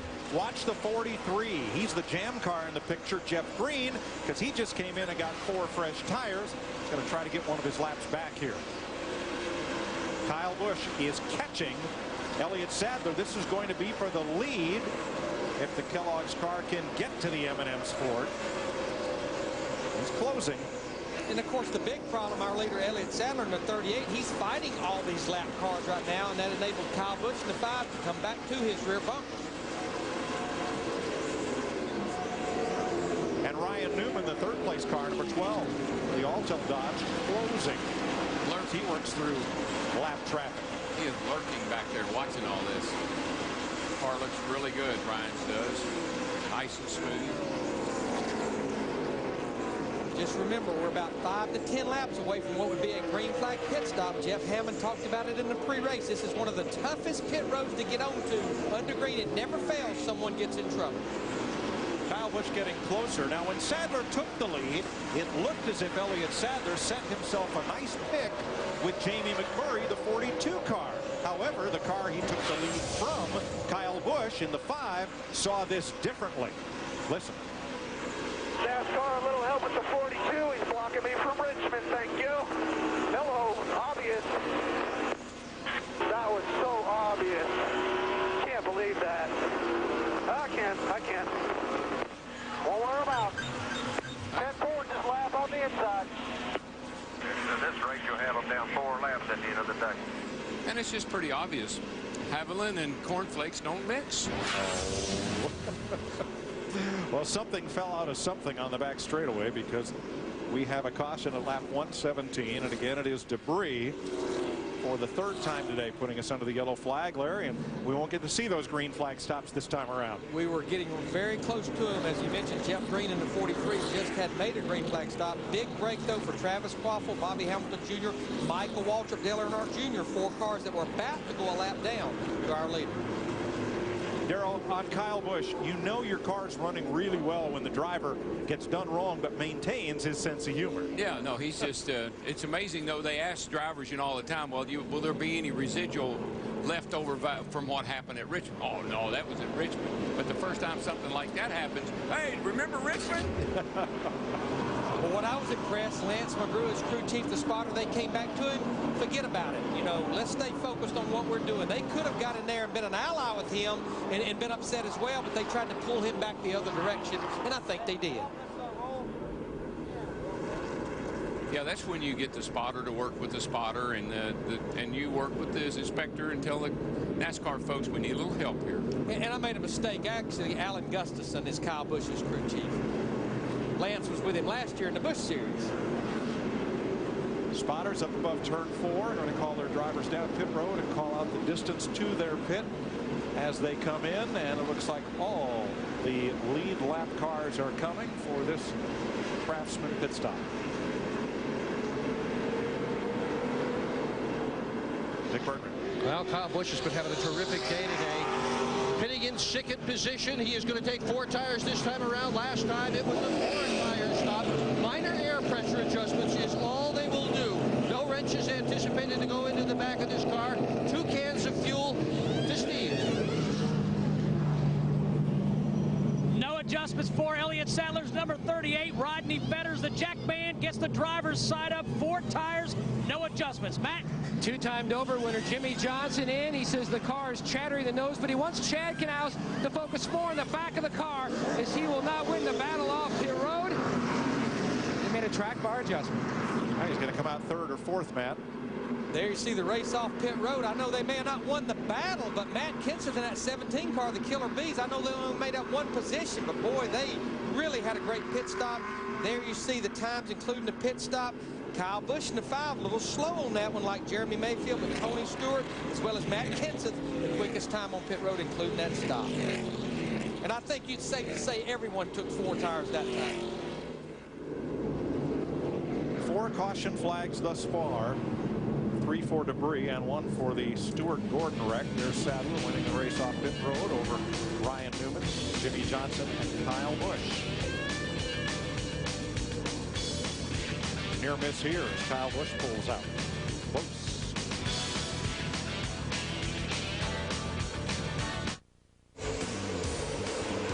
They've just waved the green flag for the restart at lap 122.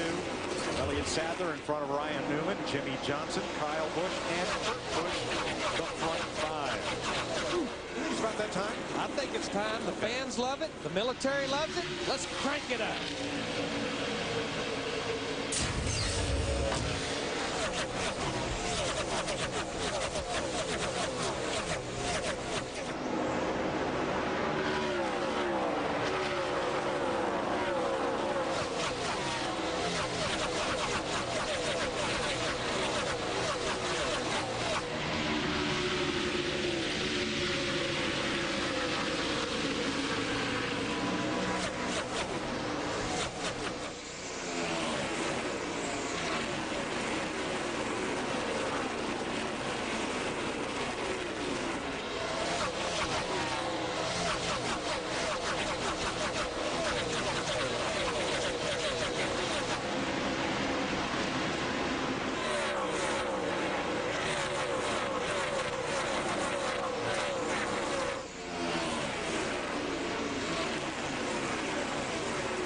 Second place, Jimmy Johnson takes it from Ryan Newman, part of a 4-car breakaway that developed when, from Kurt Busch on back, they could not clear the lapped cars that were lined up on the inside for the restart.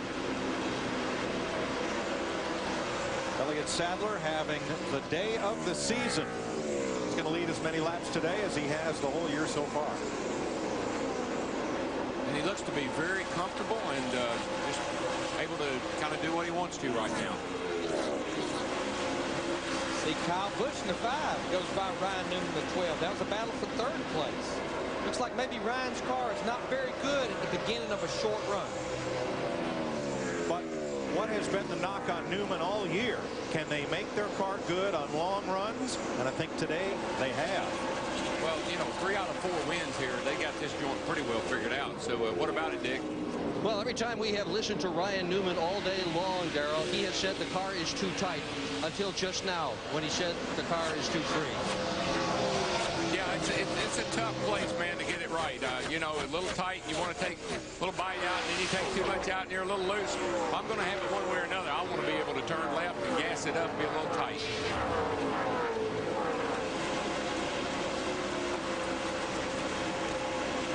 Last win for Robert Yates Racing here, 1998 with Dale Jarrett. Let's stroll back to 11th place where Greg Biffle already has been going up to the high side very early in this run, Steve. Mike, that caution flag was a big break for Greg Biffle. He He said his car was so tight and would not turn, he was afraid of blowing a tire. So they made some pretty aggressive adjustments. They pulled a spring rubber out of the left rear spring and made air pressure adjustments. Well, Steve, the right front tire never gets a rest here. You're in the corners 2/3 of the time here, and as we've talked all day long, the straightaways are even banked. If that car's pushing, it just really overworks the right front tire. Yeah, and with these cars with such soft springs in them, Larry, they travel so much that they actually even compress down the straightaways, which means that tire is being used up on the inside as much as it is anywhere. And that inside edge is what gives up. Kenny Schrader had a good run at Charlotte at Lowe's Motor Speedway. One of, I think, 5 drivers age 48 or older to be competitive in the 600 miler. Schrader, who had a birthday last week, running in the top 20 as Ryan Newman moves underneath Kyle Busch, and that changes 3rd place. Let's go back to the Schrader story. Here's Matt. And Mike D.W. was talking earlier how a lot of fans would love to see, you know, Mark Martin and Rusty Wallace get at least one more Nextel Cup win, but a lot of fans would love to see Kenny Schrader go back to victory lane. His last win came right here at Dover, 454 races to go. His car needs to be a little freer through the center, so they made an air pressure adjustment for Kenny, having a very solid and quiet run in the 19th position. 2 top 10s in Schrader's last 4 Nextel Cup races. And that spells confidence. I don't care if you're young or old. That's just a lot of confidence when you got a car that's working for you that well and the team performing that well. We're looking back at Sterling Marlin in the silver 40 car there. Now, he was one of those cars like Jeff Green that had made a pit stop before that caution came out. Right now, Sterling's back in 34th position, 2 laps down. Car not good, Larry. He wasn't good from the start. I watched him. He near spun it out early in the race. It looks like they're struggling with that car today big time. Scott Riggs, the Valvoline number 10, also a top 20 car, just ahead of Scott Wimmer and the Cat number 22. As they all try to negotiate past Sterling Marlin, Dale Jr. behind that group, running in 22nd. These cars are about 12 seconds off of the leader. And Scott Wimmer in the 22 car, we're looking at him now as we ride with Dale Earnhardt Jr. He received the free pass on that last caution, put him back on the lead lap. Just do not believe that they have that 8 car, that Budweiser car, Dale Earnhardt Jr. even remotely close to where it needs to be. Trouble back straight away. Got a spin on that back. Oh, no, right into Schrader. Man, that was a lick.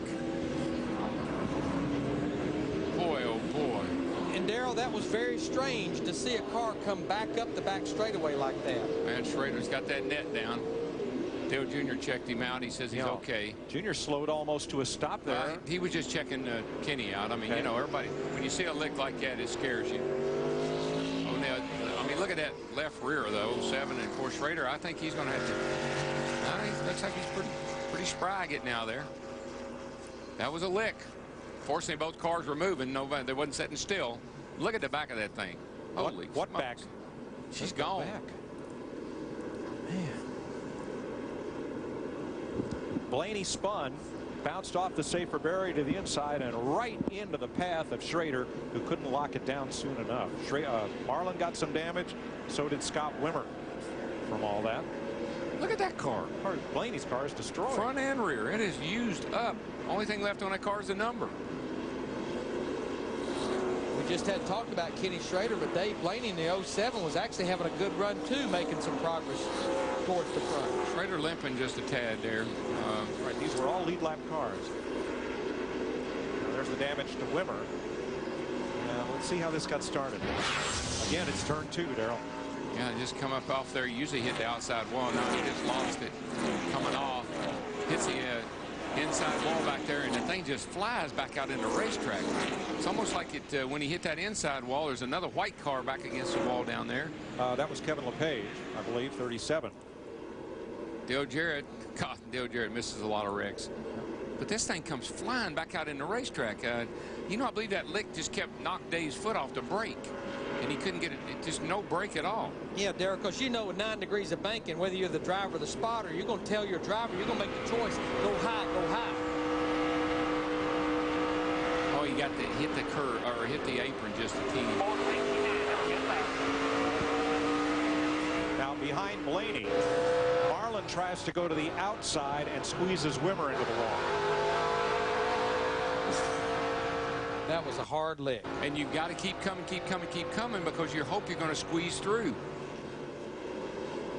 Kenny climbed out and takes off the helmet and the Hans device, the head and neck support. And he is thankfully okay, as is Dave Blaney. Whew. A hard crash at lap 136 puts us under the 5th caution of the day.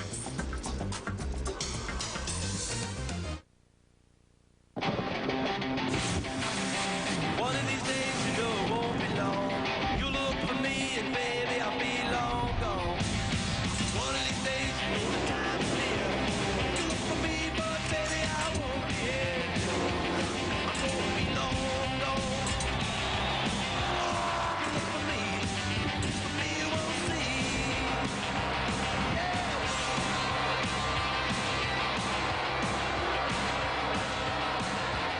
Lap 140, 260 to go. Time for a Visa race break. Elliott Sadler leading Jimmy Johnson and Ryan Newman as we are under caution. The way things started here at the Monster Mile. 4-time winner Jeff Gordon running 6th at the time. Watch him get tapped ever so slightly by Tony Stewart. Gordon wrecks, and he isn't forgetting who wrecked him. I just think it's uncalled for that early on, and I guarantee you next time Tony Stewart's in my way, won't take but about a half a lap for him to be out of the way. 3rd straight DNF record. That hasn't happened since '93. Meanwhile, Ricky Rudd also involved. He's out of the race as well as Gordon. And same for former point champ Bobby Labonte. Engine failure. He was 2nd last week. He's out of this race. Elliott Sadler moving in front to take the lead here. He led 50 of the first 120 laps. Elliott led a total of 49 laps coming into this race for the entire season. 3rd in points coming in. Moments ago, Dave Blaney, who called this one of his favorite racetracks, spinning into the wall, and Ken Schrader involved. Both drivers okay. This was for 16th place. Dale Jarrett on board the UPS 88 car, weaving his way through. Sterling Marlin and Scott Wimmer also involved in Jamie McMurray getting the lap back. Take a look at this is on board with Mike Wallace, Jeff. Yeah, we saw the 88 car barely got through. Also, bam! 07 car comes back across, closes the window on Kenny Schrader, and he really had a hard impact right there. All right, so Sadler leading. Pit stop's about ready to take place. What should we expect here? Well, I think it's going to be key. If you can keep out front like Elliott Sadler's done all day long, it's going to be a lot easier for him, whoever happens to be one another off the pit road. So these pit stops are going to be critical. This has been a Visa race break. Let's rejoin Darrell, Larry, and Mike. Looks like Travis Quapple also had a bit of damage in that caution flag. He's made a long pit stop. He and Scott Wimmer leave pit road as the lead lap cars come in. Elliott Sadler brings Jimmy Johnson down. Ryan Newman, Kyle Busch, Kurt Busch, and Matt Kenseth, along with the rest of just about all the lead lap cars. Steve? Elliott Sadler's car is real good, Mike. They will make no adjustment to this number 38. Dave Smith changing the rear tires. Todd Lingerfeld on the front. Just right side tires. Matt. And Timmy Latiga on the rears for Jimmy Johnson back after breaking his hand at Darlington. A good stop so far. A number of cars taking 2 tires. Jimmy says, I need to have the car deeper in the racetrack. The balance good. So Chad Canals made a track bar adjustment. Quite a few 2-tire stops. Yeah, I think the 5 did that again. Yeah, and it looked like Kevin Harvick in the 29 car had all types of problems. Well, he's not getting all the way in the box, Larry, and it's causing a 12 all kinds of trouble. Watch Ryan as he tries to exit the pits here. Got a huge space in front of him. And of course they were trying to make up some ground. They're waiting on, but look where the 29 is. He's got to get down in the box better. I'm sure if Matt Bourne had known that, might as well take 4 tires because you're going to be sitting there waiting anyhow.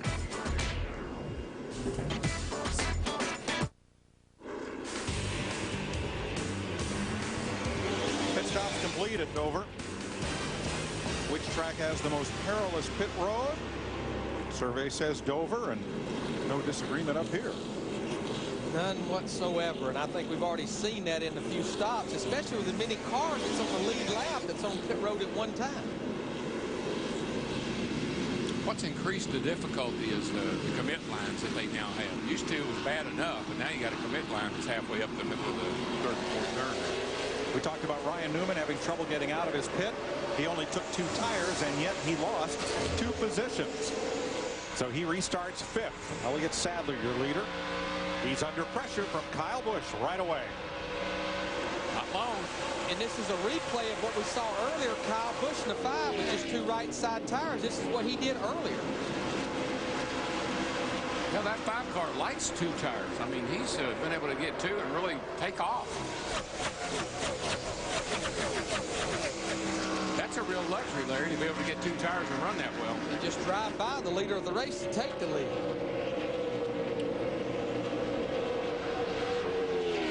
This time, Kurt Busch cleared the lap traffic. He's the 3rd place car. And it's a lot of lapped cars back to Ryan Newman. Now the right Jeremy side, Mayfield. the right side tire that you're running here today is the same right side tire they had here last year, but it is a new left side tire, so they've definitely nailed that baby, looks like.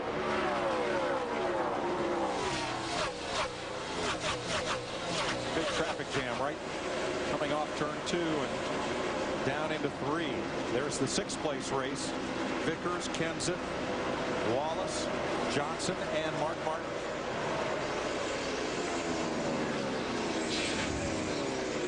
And I think the reason that we're seeing these guys pit every time the caution comes out, a lot of times just for the right side tires, as you heard the report on Greg Biffle, I think a lot of these teams, a lot of these drivers are concerned about that right front tire. Well, you always are here, Larry. I mean, you're in the gas so hard, you got all that banking, and you got a handful of steering wheel, and you're coming off that corner. You can just see and feel that right front tire bowed all the way up under the front of the car. Ryan Newman trying to keep from being passed by Brian Vickers to no avail, and now Rusty Wallace is right there. This is 5th place. Yeah, Newman's like, I don't think he likes his tire combination.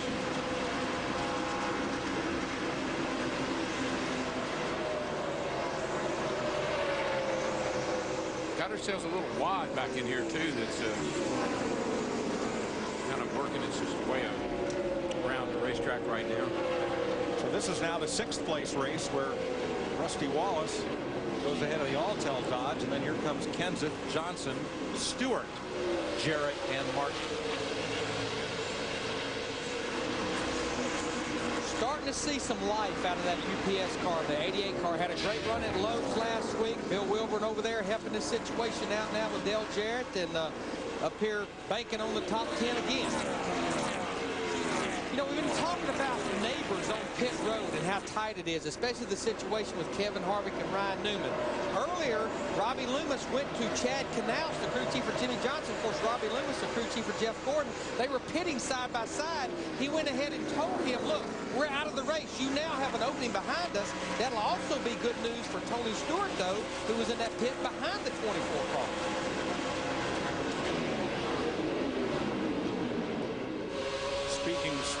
Here's Junior in 20th.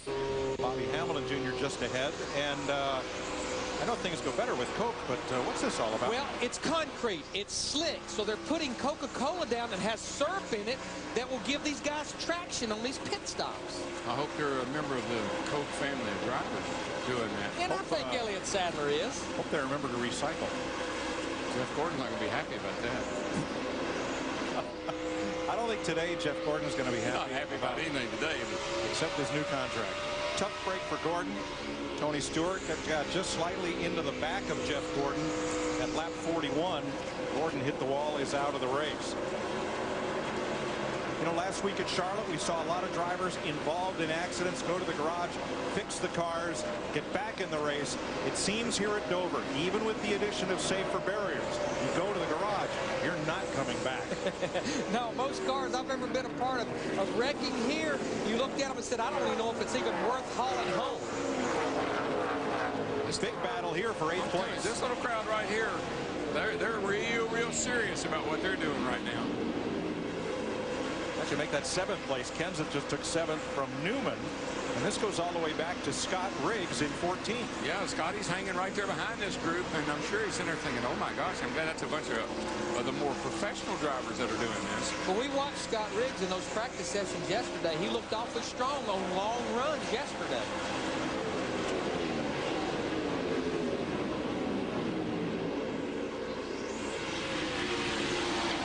Love this racetrack, though, that here that we're 157 laps into this race, and you have all these multiple grooves. World champion Red Sox. Never thought I'd get to say that in my lifetime. Take on the Chicago Cubs as Cub fans are still waiting. Boy, Biffle, ooh, man, Biffle just about wrecked over off the 2, y'all. That was huge. Take your time, mate. You're clear right there. You got to see this. Here he comes off the turn 2. He gets up high, and baby, whoa, you don't get a chance like that very often. That's my wheel, man. Hang in there, dude. That is saving with interest. But how many times can you count that we've seen that with Greg Biffle? Can't count them all. That's right. Come to think of it. What I like about that, look, I mean, you take our slide like that, and you say, okay, I got to back up here and get my breath and find me a place to get along. Look what he's doing. Back up there fighting again. Right back up there like nothing ever happened. Yeah, he wants 10th place back. Trying to get a run. Nice and easy now. Yeah, roger that.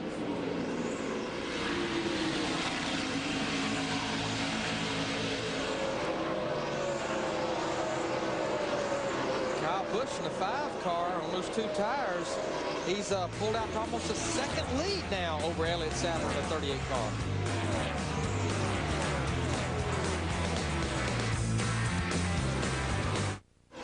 Kyle Busch has led 68 laps and counting, currently ahead of Elliott Sadler, and his brother Kurt Busch. And the Goodyear blimp has been providing a familiar sight from the American sky for 80 years. Above us floats the spirit of Goodyear over Dover, and the racetrack providing our aerial view, reminding you to travel with peace of mind on Goodyear's new Assurance tires. Jeff Ham on the back of the pack in the 8th, 9th, 10th area of Tony Stewart, Ryan Newman, Matt Kenseth now up to 7th. Guys chasing Kyle Busch, who have yet to win a race this year, but hanging in there. Chris, when you look at the way this race is kind of shaking out right now, I think people have been trying to pace themselves, be a little bit patient. And you mentioned these 3 guys. They've still got a long ways to go, but they got themselves into contention. And that's what's key right now, being in contention, not letting the leader get too far in front of you, but not overly abusing your equipment. Kurt Busch in between, or I should say Elliott Sadler between Kurt and Kyle Busch. Let's rejoin Mike Joy, Darrell Waltrip, and Larry McReynolds. Greg Biffle moving forward. He's up to the 8th spot at the expense of Tony Stewart, Ryan Newman. Mark Martin has passed Jimmy Johnson for 11th. Here's Rusty Wallace, who has climbed to 4th ahead of Jeremy Mayfield, his former teammate. So a lot of movement within the pack as this green flag run continues. Rusty's car, the 2, just nice and steady throughout all these runs. Rusty 4th, Mayfield 5th. Brian Vickers has come to 6th after a very strong run. He was the fastest car last Sunday night at Lowe's Motor Speedway. Led a bunch of laps, I believe a career best last Sunday night. And I think if he can just find that balance there on the patience meter, I think everything will be great with that race team. They just keep getting stronger like Kyle Busch. And Matt Kenseth, whose lap times are actually a little bit quicker than race leader Kyle Busch's right now. Biffle in 8th. He's about a second behind Kenseth. And another 1 second back comes Tony Stewart. Kind of in the rocking chair there. Next car behind him that he is racing is Ryan Newman. Newman is about 10.7 seconds off the lead in that Alltel number 12, Dick. And what did you do on your honeymoon? 26-year-old Trent Sherry was married yesterday to Ashley Lawless. But for 5 years, he has carried tires for Ryan Newman. So here he is on pit road instead of being off with his bride. Poor Ashley is home moving furniture out of her apartment and into the home that they will share. Congratulations, Trent. Thanks, Dick. 173 laps complete. Now Casey Kane fell off the lead lap earlier, the number 9 lap down, as we have a look at Tony Stewart in 9th place. Stewart, an expert on asphalt, on dirt, sometimes both in the same day, as we've seen. But Tony, how about racing on concrete? I don't think you really do drive it different. It's just the fact that because it is concrete, it's got a lot more bumps than an asphalt track does, because you have seams and places where they've cut the concrete for expansion. So those sections shift and change, and every year you go there, the bumps are a little bit different than they were the year before. So it's constantly a track that changes. And he's a guy that, you know, if you want to talk about Dover, you need to listen to, because his average finish here is 4.25, and I tell you, he's 6th or better in the last 5 races, and 11th or better than the last 12 races. So he has been awesome here at this racetrack. Yeah, that's all the starts he has here at DW is 12. So only one time did he finish out of the top 10. And he's finished every lap of those 12 races but one. So you can listen to Tony Stewart when it comes to Dover. He's making his 225th start today, dating back to his first start at Daytona in 1999. Rusty Wallace on the move. He has chased down 3rd place Kurt Busch. And Rusty's car is about where you would expect to see it. He's right around the bottom of the racetrack right now, as we're about 30 to 40 laps into this run. I tell you, this little guy right here in the 5 car, I mean, you think about Kyle Busch, how many laps has he run over the last couple of weeks? He ran all 3 races at Charlotte. He's been in all 3 races here this weekend. He's had what, Larry, in that period of time? 3 wins. He's running a lot of laps. If practice makes perfect, he's going to be pretty darn good before this stretch is over with. And he's trying to do something that only one driver has ever done here before. Win his first Cup race at Dover. Junie Donlevy's driver, Jody Ridley, did it here in 1981. Saw Junie, the gentleman from Richmond, and his family as they checked into the hotel here off the backstretch. And this place still holds very fond memories for Mr. Donlevy, because I believe that was also his first and only Cup win as a car owner. You see Greg Biffle recover from that looseness off turn 2 a little while ago. He's going to go by Brian Vickers in the 25 car. That's for 6th position. That's what I like about Biffle. Didn't slow him down, made him mad. You see our fuel window. We're getting close to about halfway through this fuel run. We should see everyone on pit road here in about 40 to 45 laps. 4 tires, adjustments, and more fuel. Oh, half a tank. You can get to the airport and back on that. Not with these things.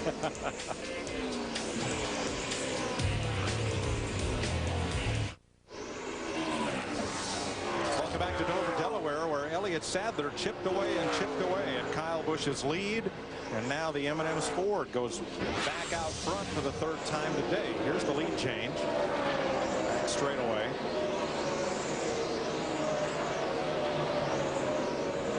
Now earlier we saw what looked like a piece of side skirting, that black plastic material, fly out from Kyle Busch's car. Could that have affected the way that car? Well, and look at Mr. Harvick there. You think that affected anything? You know, that's left over from a little residual from yesterday. Yeah, and I just don't know, Mike, that skirt that goes below the rocker panel on the right side. I know it's an awfully tall piece of skirt. I'm just not sure how much that would affect the handling of the car here at Dover, Delaware. Yeah, he just blew his skirt up. But, you know, that's about what we saw earlier as we see Greg Biffle in the 16 car go by his teammate Kurt Busch in the 97. That's a battle for 5th. This is about what we saw a while ago, though, when Kyle Busch, the 5, changed 2 tires. About 50 laps into the run, Elliott Sadler's 4 tires prevailed. Kyle Busch didn't lose a lot of ground, but he definitely relinquished the lead to Elliott Sadler in the 38 earlier. A couple of cars that are coming are Greg Biffle and Mark Martin. Let's check with Steve. Hey, Mike, a little while ago when Greg Biffle almost lost it, he said, hey, did you guys see that? Doug Richards said, hey, man, I know you're just barely hanging on, but you are running great lap time. Doug Richards told me this morning he never has to tell Greg Biffle to hustle that race car. Biffle's running about 25.10s. A little quicker than leader Elliott Sadler, and Mark Martin has also been in the 25.1, 25.2 range. So Martin right now is the 7th place car. And then in the rundown, Mike, if you notice, 5th is Biffle, 6th is Busch, 7th is Martin, 8th is Kenseth. All those Roush cars, all 4 of them in the top 10. And the 5th Roush car, Carl Edwards, in the 99s, back in 17th position.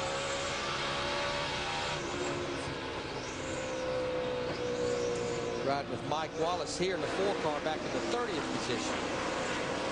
He's 2 laps down. Elliott Sadler's lead not shrinking, not growing. It's just, well, it's growing a little bit. He's up to 0.8 of a second on Kyle Busch. As Greg Biffle closes right up on Jeremy Mayfield. This is for 4th place. Not surprising to see Jeremy Mayfield having a good run today. We watched him in both those practice sessions yesterday. He had the fastest lap. He was the fastest on 10-lap runs, the fastest on 15-lap runs. By far, in a little different track conditions, had the class of the field. Biffle trying to eat into Jimmy Johnson's lead that was 71 points coming in here. Jeff Gordon knocked out of the race early. Will likely fall out of the Nextel Cup top 10. Officially, Gordon will finish 39th today. His teammate is the point leader, and right now, Matt, he's running back in 12th place. Johnson's next pit window is about 25 to 28 laps. Now on the last stop, front tire changer Shane Parks now injured his forearm. He's not exactly sure what happened, but they have now iced up that arm. As he's talking to a NASCAR official, you can see the ice on that right forearm. Now they have brought in, that's not Knauer, that's actually Corey Quick wearing Knauer's uniform, who's not here today. Corey normally changes tires on the 24 car of Jeff Gordon. Since Gordon is out, Quick will come over and finish the day for Jimmy Johnson, trying to help the Hendrick team continue on in their chase for another championship, hopefully this year with a 48 now. Quick last year was Jimmy Johnson's tire changer. Now, Matt, I'm just curious, is he going to use his tire carrier from the 2014? Because we know the tire changer and the tire carrier is a package deal. Larry Mack, they are still going to stick with their same game plan down here on the 48. Even though Corey Quick has his own tire carrier over on the 24 car of Jeff Gordon, which would be Craig Curione, he is going to stick with Art Simmons, who is a tire carrier on the 48. Thanks, Matt. Kind of nice to have a lot of depth in those multi-car teams and folks willing to help out when somebody's hurt. Now, we asked about the side skirt, that piece of skirting that flew from Kyle Busch's car. Dick can update us. Well, I talked to crew chief Alan Gustafson, Mike. He didn't say anything at all about the side skirt, but he said the car is lacking in overall grip. And moments after Gustafson told me that, his driver, Kyle Busch, got on the radio and confirmed the lack of overall grip. Said that the nose is pushing, but the back end is sliding around too. They very much would like to make a pit stop and put 4 fresh tires on it. That won't happen until there's a caution flag. Halfway. Elliott Sadler leading and Kyle Busch 0.7 of a second back. I'm going to tell you the real problem that Kyle Busch in the 5 has is that man right there in that number 2 Miller Lite car, because he's been consistently about 0.2 of a lap quicker than Kyle Busch and our leader Elliott Sadler. Rusty Wallace in the 2 in 3rd place right now, reeling those boys in. Ford, Chevy, Dodge at the front. Sadler, Kyle Busch, and Rusty Wallace. Pit stops not too far away here in Dover. Elliott Sadler leads Kyle Busch and Rusty Wallace. We're under our 6th caution debris on the Monster Mile. Pit road open. Check out pit strategy here in a moment. Jeff, what can we anticipate at this point? We've gone 207 laps so far. Well, we know we're going to, for sure, everybody's getting 4 tires right now, but once again, we've seen some fierce racing on the track. Now we're going to see it down on pit road. Let's get Larry McReynolds' thoughts here on this. Larry? There's no question we're going to see everyone on pit road for 4 tires here, because we were not that far away from green flag pit stops. Dick Burton. 4 tires that the team will put on Kyle Busch's car will have a little bit less air pressure than the set they put on the prior pit stop. That's the plan, to try to give him more grip. Steve. The 38's just a little bit tight. Dick, Ryan McRae, and Lance Hanna, the tire carriers on that 38. 4 tires for him. Matt.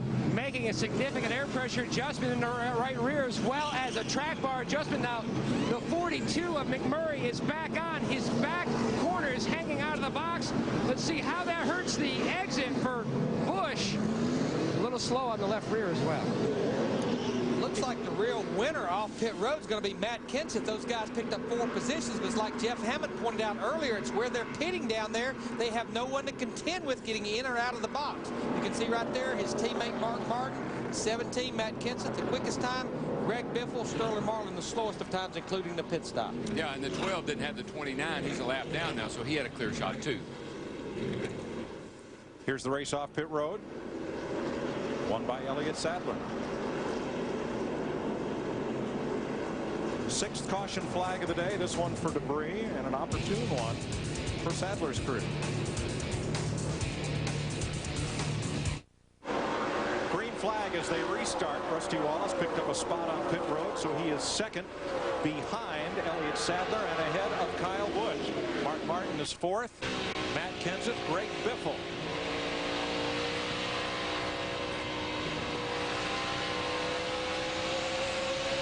I believe there's something wrong with that 29 car, Larry. I mean, he is backing up like he's got some kind of problem. Kevin Harvick had just been lapped about 5 laps before this recent caution flag. You know, we've watched Kyle Busch the last 2 restarts be able to go right up there and drive by Elliott Sadler and take the lead. Not happening this time because, of course, he has Rusty Wallace in the 2 car up there in front of him.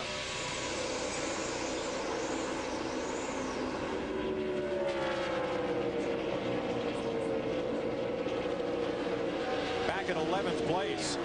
Fierce battle here. Brian Vickers, his teammate Jimmy Johnson, and Tony Stewart were all side by side down at turn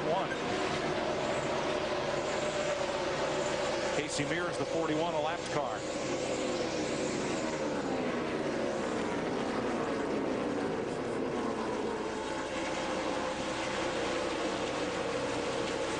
Right behind this group here, in fact, right behind Dale Jarrett, the 88 car that's been steadily getting better and better as the day goes on. Michael Waltrip in that 15 car, he has now moved into the top 15 up in the 14th position, riding here with him.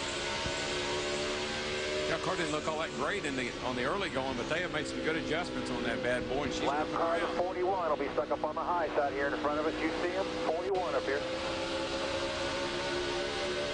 Matt's in Michael's pit.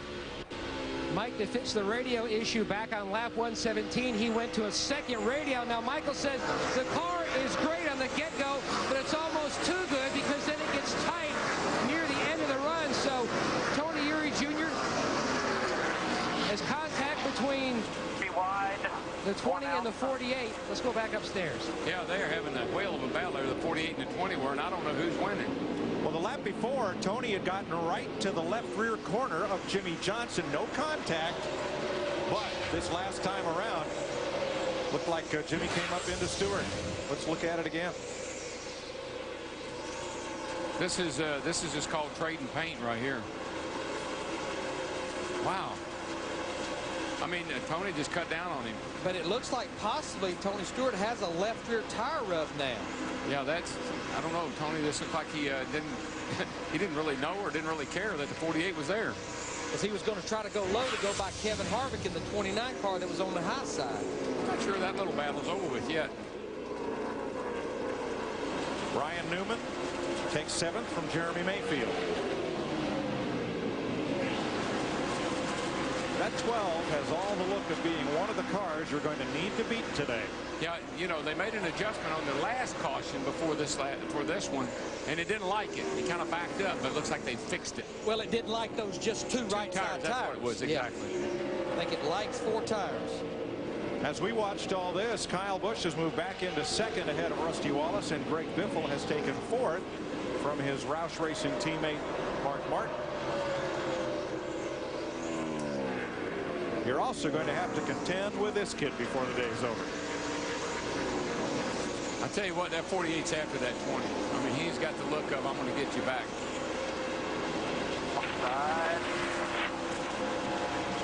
I'd be a little bit concerned if I was driving that 20 car. He's fine with it, Jimmy. He's racing to keep his head above water or racing to go to New York. That's the kind of advice you need to hear. That's pretty cool right there. I like that. Clear, buddy.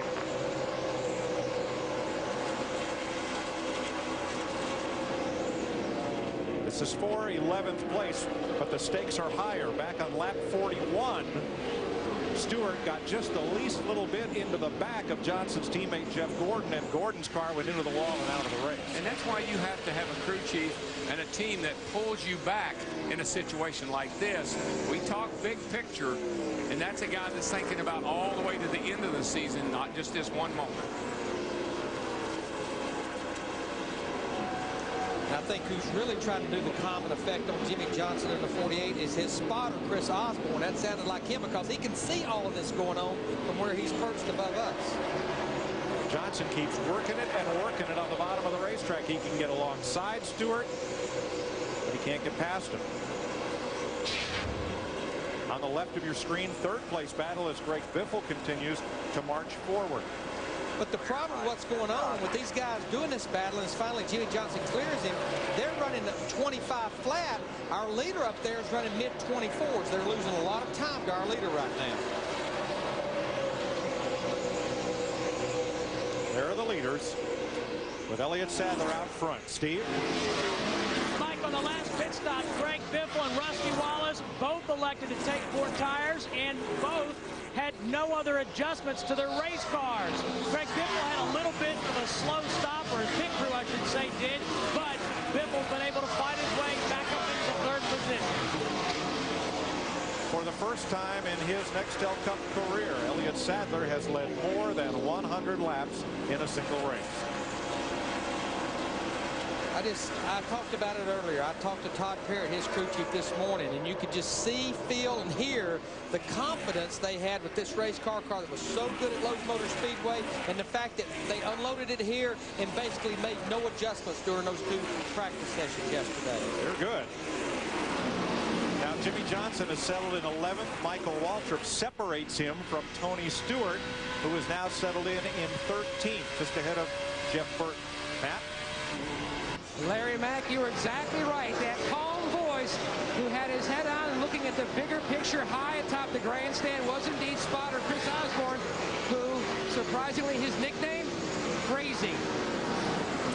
Well, and that's what you have to do with these drivers. Again, these guys are out there beating and banging on each other, and it's up to that spotter and that crew chief to pull that common effect back on that driver. Big picture. That is the points leader, Jimmy Johnson.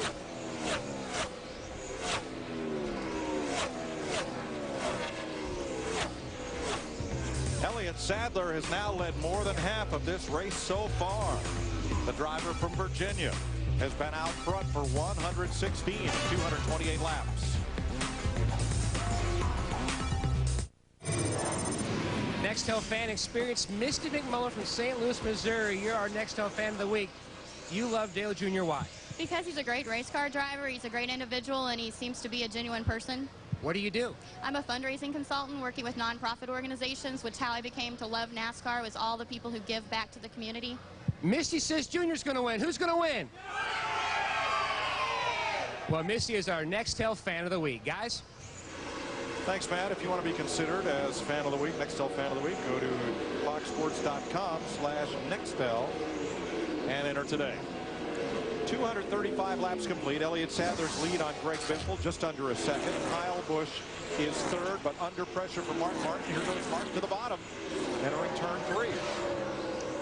It just appears, Darrell, that Kyle Busch's car has been better when he's been on just fresh right side tires than when they've changed 4 tires on that car. Let me tell you what else it appears to me. He might be getting a little tired in there. It's a lot of laps to run around this joint in 2 days. 400 laps yesterday, and now you're going to run 400 laps today. He might need to be pacing himself a tad. And like Mike Joy pointed out at the top of the show, it's hot here today. It's in the mid-80s. That's nearly 86, 87 degrees today. A scorcher. Now, we know Mark Martin is in shape for the long haul, Dick. Yeah, we sure do, Mike. And his crew chief, Pat Tyson, has been reading off the lap time, and he is consistently as fast as the leader, or even faster. The last pit stop, they made no adjustments whatsoever to the car. He has got a real weapon, and what a record he's got here. 4 poles, 4 wins, 17 top 5s. Mark Martin could well win again today. He did win here last spring. I tell you, Carl, I've been watching, and I think he just keeps getting a little better. And we talk about somebody inching forward is Jeff Burton in that 31 car. Larry, he looks like he's got his car tuned up a little bit better than he had at the start of this race. Yeah, I mean, he started back in the 17th position. He's up in the 13th spot now. He's just been nice and solid all day long, staying out of trouble, not beating himself. Good run for Jeff Burton.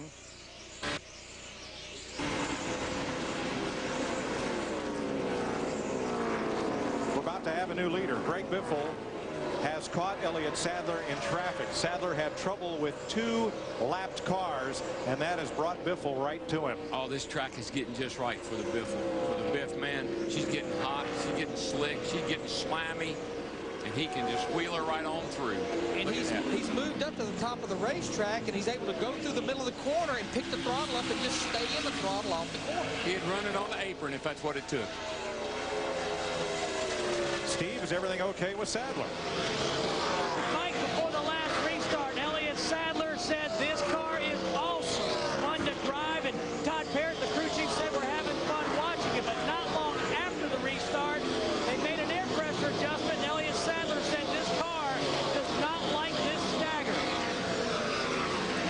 And when you talk about stagger on radial tires, you're talking about hundreds of thousands of inch, not quarters and halves, talking about a few thousandths difference. And of course, stagger is the difference between the size of the right side tires and the left side tires. The right sides are bigger. The more stagger helps the car turn. When they make air pressure adjustment, it's not 5 or 10 pounds. It's half pound. It's 1 pound. 3/4 pound. A little bit makes a huge difference. And especially when you got a car as good as his is. I mean, you don't have to do a lot. Greg Biffle trying to eat into Jimmy Johnson's point lead, which was 71 points coming in today. And right now with Biffle leading and Johnson back in 11th, that would drop to 21 points. Well, that 16 car has led the most of anybody this year. He's led a lot of laps, and he's going to add to that total today. This thing he does a good job at, he's a great cheerleader, not only for Greg Biffle, but for that race team, the pit crew. He's always positive about everything. And won Rookie of the Year. And he was the crew chief for Dale's very first championship back in 1980. Gosh, that's a long time ago. Holy cow. Doug, you're old. We all are old.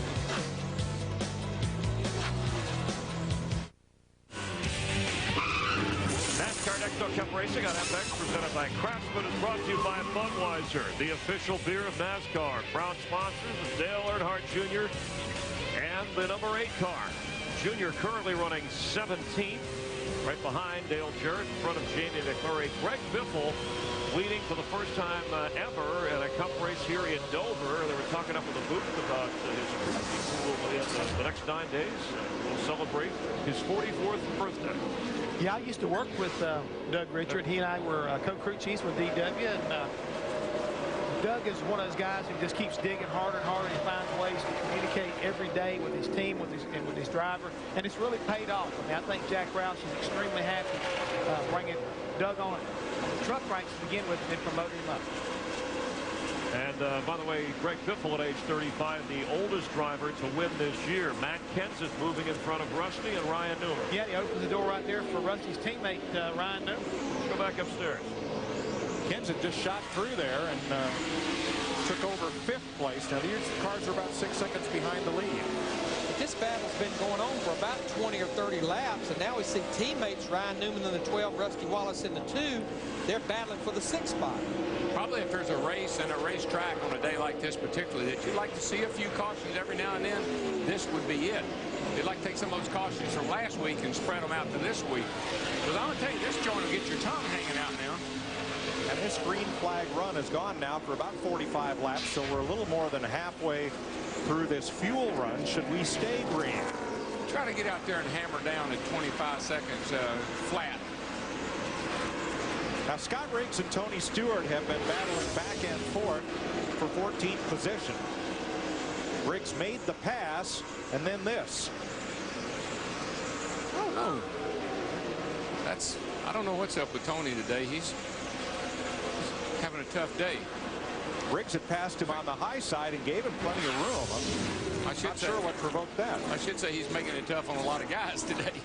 And, of course, Riggs and Tony Stewart-Bose, desperation starting to set in because our leader, Greg Biffle's only about 5 seconds from putting these guys a lap down, about the difference of a straightaway. Brian Vickers in the 25. GMAC car, Jimmy Johnson goes past, and our point leader picks up another spot. That'll move Johnson up to 9th. I think they're starting to get the handle back on the 48 car. They got off a little bit on those last 2 pit stops, but now it's coming back to life, as these guys probably will have 1, maybe 2 more pit stops. One thing that you do here, Larry, as you well know, is you run the low air pressure as low as you possibly can, because you know you're going to get a tremendous amount of buildup in your right side tires, particularly in that right front. Sometimes it takes a little bit of time to get that built back up on these long runs. Harold, this has been fun to watch. Riggs's car will only work up top. He gets a good launch off the corner and down the straightaway. Tony takes the short way around, and in the middle of the corner, he's right back to Riggs. And this goes lap after lap after lap. And right now, these two guys are running, as long as they're not running side by side too much, they're running laps comparable to our leaders' laps. Yeah, it's a good run for Riggs. 14th spot. In fact, I look right now, the top 15 are almost all running very close lap times to each other. That's why, you know, Larry, you got to be careful when you say you want your car good on a long run. By the time your car comes to you at the end of that long run, the leader is so far away from you that it doesn't do you any good.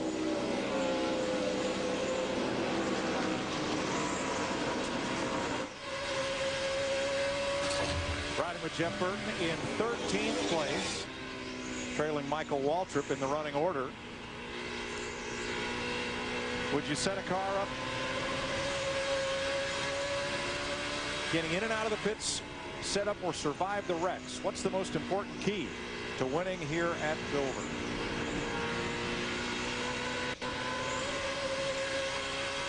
You have to finish first in order to first finish. Or no, that's backwards. You got to first finish to finish first. I think they know what you mean. I don't know. I don't even know what I'm. I thought I knew what I meant.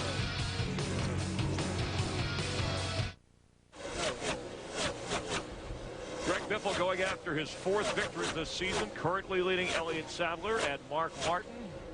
Kyle Busch currently running 4th. The rookie, time for a Viso race break as we have 131 laps to go. And what a weekend 20-year-old Kyle Busch has had. Actually a series of weeks, but Saturday in the Busch race had a chance to win. Got into it with Kevin Harvick. Heated words were exchanged. He did win in the 15 here, the truck race at Dover, his 2nd straight Truck Series win. And then Kyle Busch won the Busch race last weekend in Charlotte. In the 5-car today, led 90 of the first 200 laps. Did have some grip problems. And currently Jeff Hamilton's running 4th. Could this be the first Cup win of young Kyle's career? Well, he's been real strong all day, Chris, but I hate to say this, after all those laps, I think DW and Larry both talked about this, he gets a little bit loose up off the turn 4 right then. He may be getting a little bit fatigued. I mean, this is a lot of racing for this young man, and he may not have been ready for it. With Greg Biffle leading while we're talking about fatigue, 8 cars out of the race. Lap 41, Jeff Gordon and a wreck taken out. Bobby Labonte also taken out along those names with engine problems. Will we start to see some fatigue set in, or at least wear and tear on cars over the next few hundred miles here, or miles? Well, you always run that risk. I don't think that it's that great here at Dover. I believe we'll have more of a problem, maybe guys getting tired and giving up, because this is the first hot day. Chris, you got to remember, all the month of May, we raced at night. This is the first daylight race we've ran in a month. Greg Biffle leading Elliott Sadler, Mark Martin, Kyle Busch, Matt Kenseth, another Rouse driver currently running 5th. Let's rejoin Darrell, Larry, and Mike. Looking back from the Bud car as Greg Biffle goes to put Dale Jr. a lap down, and the next car ahead is Dale Jarrett, and you ran well earlier. You heard the engine sound in Junior's car. That's that wheel spin that this place is notorious for, coming up off the corner, that when it does that, it jumps loose with you. So that's why you got to play with the throttle out here. Yeah, pretty much over the last 15 or 20 laps, our leader, Greg Biffle, is we're probably about 15 to 20 laps away from a green flag stop. He's been picking them up and laying them down as far as putting some good cars a lap down. You see him lap Dale Jarrett, the UPS 88 car. Dale Jarrett's in 16th position, so we have 15 cars now in the lead lap with 125 laps to go. Something happened to that 88 car. I mean, he was running good to start this race, but boy, he has gone south. And Biffle about to catch some other cars that were competitive earlier. Jimmy Johnson back on the move. He's up to 8th place and challenging Rusty Wallace for 7th. He has really moved up the racetrack now, which we only have about one more groove above the black groove now before you get to the wall. I mentioned Harry Gant earlier. He and Richard Petty used to like to run way up near the wall and just about take the paint off it. And they both won races here that way, taking the long way around. This race was 500 miles then, and he probably had to drive about 520 running that line. Richard had one of those weird philosophies as a driver. The closer to the wall you run, if something happened, you didn't have so far to go to hit it. So you didn't hit it so hard. And here at this racetrack, when you go from the bottom to the top with something wrong with your car, you hit it hard. But I always asked her, I said, Rich, don't you hit it more often that way? But he was right. Now, what will be interesting if we indeed get to this green flag stop, which we've come close twice, is cars should be on pit road somewhere between lap 290 and 300. That would make it to where, for the most part, based on the fuel mileage these cars are getting, they could not make it to the end without stopping once again. 20 laps or so from now, we'll expect everyone on pit road. So time for us to take a pit stop with Greg Biffle leading Elliott Sadler and Mark Martin. You're watching NASCAR on FX.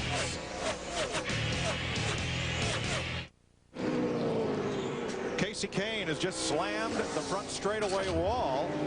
Came around coming off turn number 4, and that will put us under caution at lap 285. It is the 7th caution flag of the day, and by about 5 laps, we are shy of green flag pit stops once again. He's been running really, really high, getting off of turn 4 really, really high. Looks like the thing gets up here and he just comes around with him. Does a pretty nice job, actually, of not crashing worse than he did. Darrell, he was well up on the straightaway, off the corner. That's not unusual here, Larry. You get, just as you make that transition out of the corner up onto the straightaway, there is the car gets really light there, particularly if it's loose. Kane's misfortune is a benefit for Dale Jarrett, who will get back on the lead lap at the free pass. And as you mentioned, Mike, we were only about 10 or 12 laps away from those green flag stops. The other drivers that this caution really benefits, Scott Riggs, Tony Stewart, Michael Waltrip, Jeff Burke, just about to go a lap down to Greg Biffle. Pit road is open. Everybody's coming, Dick. Mark Martin has the pit stall that is closest to turn 4. 21 car had been in front of him, but that car with Ricky Rudd as the driver has crashed out, so he has no one behind him, no one in front of him here. Martin has said the car is just a tick tight, so they're going to make a minor adjustment on it. Steve. Dick, Greg Biffle doesn't want any changes to that number 16 car. The 38 car, they talked about a stagger issue. They're going to raise a track bar and a quarter pound in the right rear to fix that. Doug Richards says solid stop, guys. Matt? You could see the rear tire carrier make that adjustment with the chassis with that wedge rest. Now Jimmy Johnson, who's down and away, so the car was just too tight. Made a lot of headway that last run, up to 7th. Mike? What I saw, guys, now with only 16 cars on the lead lap, pit road a lot more uniform looking, not near as congested with the lead lap cars only pitting that time. A long stop for Tony Stewart, however, Larry. They are continuing to work on the left side of his car to pull out that fender rub from when he and Scott Riggs got together.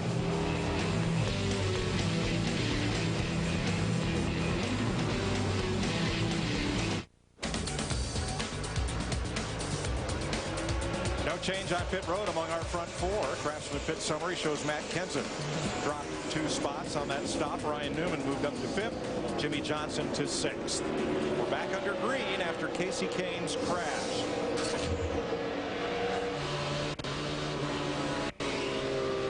Riding with Dale Earnhardt Jr. right now. Should we get a quick caution, he would be the beneficiary of receiving the free pass back on the lead lap. So he's fighting hard to stay up there. And ahead of him, we saw Kyle Busch take Mark Martin for third. Here's Martin trying him on the bottom. We pretty much know that deep into that last run that all these cars that pitted changed 4 tires full of fuel and probably several adjustments. Larry, that 5 car looks loose. I mean, he's just not quite as good as he has been. He's not bad, don't get me wrong, but I guarantee he's working hard to keep control of it. Well, I think Dick Bergman was telling us while we were at break they just lack overall grip. The race car is just not biting into the racetrack, neither end.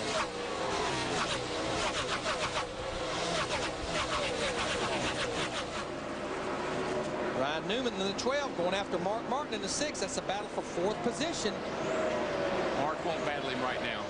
Mark will let him go. I will see you later. We know we will have at least one more pit stop as well as we're closing in on 100 laps to go. 7 caution flags so far. And in the garage are Dave Blaney, Kenny Schrader, Bobby Labonte, Jeff Gordon, along with Ricky Rudd, Hermie Sadler, Carl Long, and Jeff Fuller. This was a lap ago. Excuse me, seconds ago. But did you happen to notice how the back of the 29 car is pulsating up and down? The shocks on the rear of that car must not be holding the back of the car stable for him, because that car is very, very unstable. You were saying yesterday there's 4 things that can be the difference between a good car and a bad car here. It's those 4 shocks.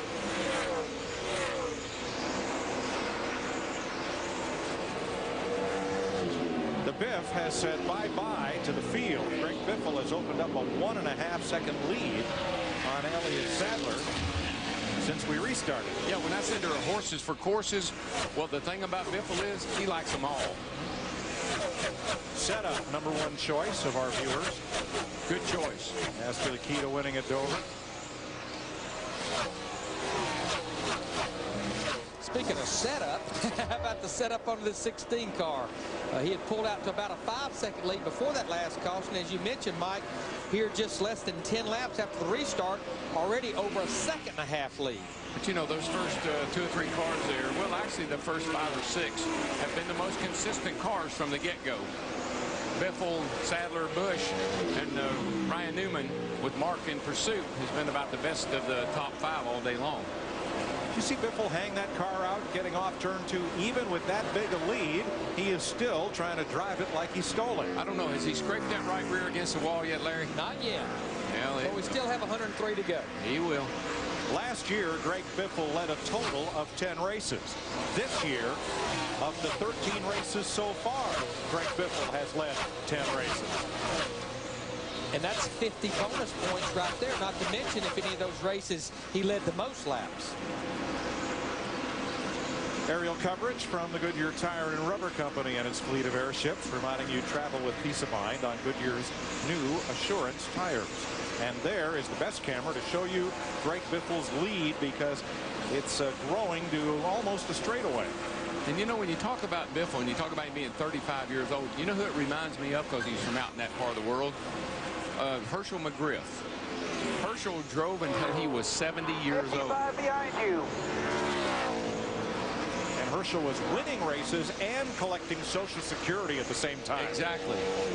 And what you just heard Doug Richard, his crew chief, tell him, he just ran a 24.35, and he said 55 behind you. That means Elliott Sadler ran a 24.55, 2/10 slower than the lap you just ran. Good information for him. And it's a really polite way of saying, hey, Greg, why don't you slow down a little bit? You got a little in the bank, dude. Summertime blues here at Dover. We're into June, and it is 87 degrees out. Hot town, summer in the city. Back of my neck getting dirty and gritty.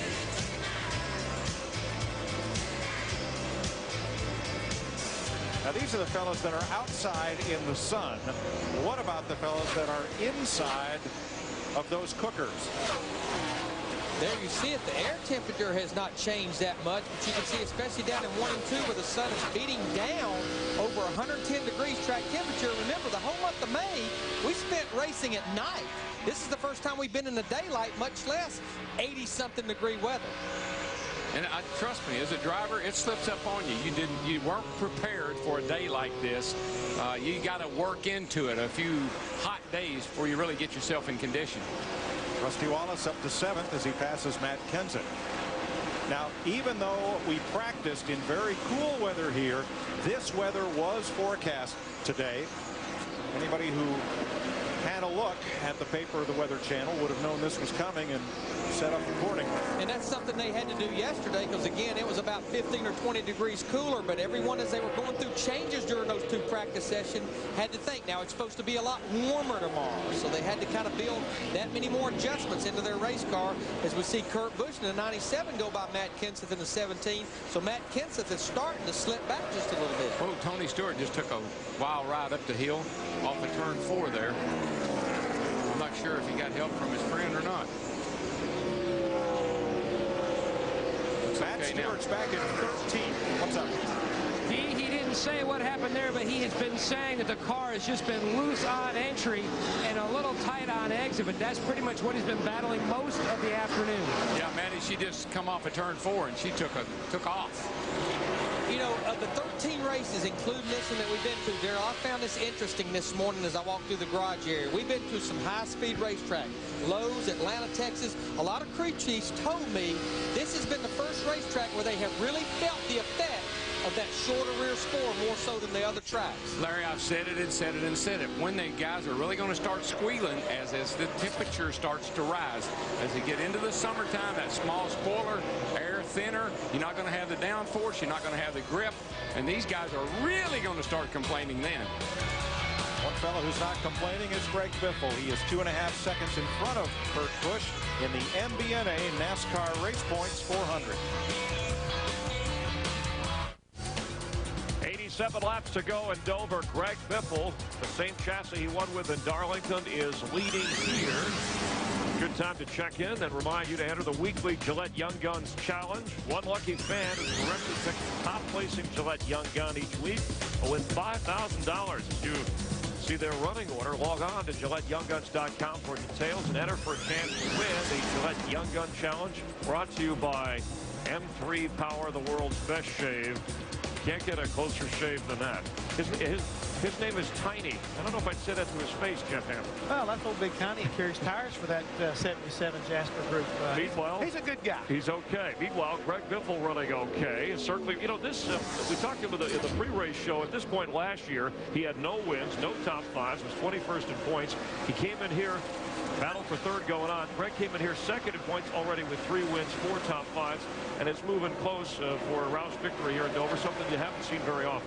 Yeah, he's looking pretty good, but right now something's not looking pretty good. Elliott Sadler has just lost 3 positions with Ryan Newman, Jimmy Johnson, and Mark Martin in the 6 car as they move underneath him going down the back straightaway. So it makes you wonder what's happened to the handle on the 38 car. How far away with 84 laps to go are we from pit stops here? Oh, we're still a long ways from having to make pit stops, but if something's going on with your race car, you don't need to be falling like that. Otherwise, you're going to get yourself in trouble as Jimmy Johnson tries to make his way underneath Ryan Newman. 16 cars on the lead lap, Mike. Still about 65 laps or so from the next stop, but there will have to be one more pit stop before we get to the checkered flag here today. That 48 car, though, Darrell and I have been talking about it at break. I mean, it's like in the middle portion of the race they got off. It's like maybe they were trying some things, and here we go. We've got 80-something laps to go. They just good rhythm this time all over the place. Get a good rhythm, and you got them. Week in and week out. I think that's what they do, Larry. I think they try this, they try that, just to be sure that they're headed in the right direction so they can close the deal. They're the best I've seen at closing the deal.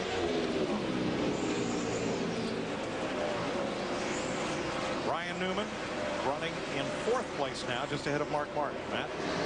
Mike, the Wilden family from Pennsylvania, part of the 143,000 fans we have in attendance, and they're huge Ryan Newman fans, but not why you would think. They wanted to get a new family friend, so they went to petfinder.com. They found a shelter dog. It just so happened to be the same shelter that Ryan and Chrissy Newman do so much for as far as fundraising throughout the year, the Humane Society of Catawba County, just north of Charlotte. So the Newmans brought little Cody, an 8-month-old puppy, all the way to Dover on their airplane. They kept Cody in their motor coach over the weekend, and after the race, the Wilden family will take little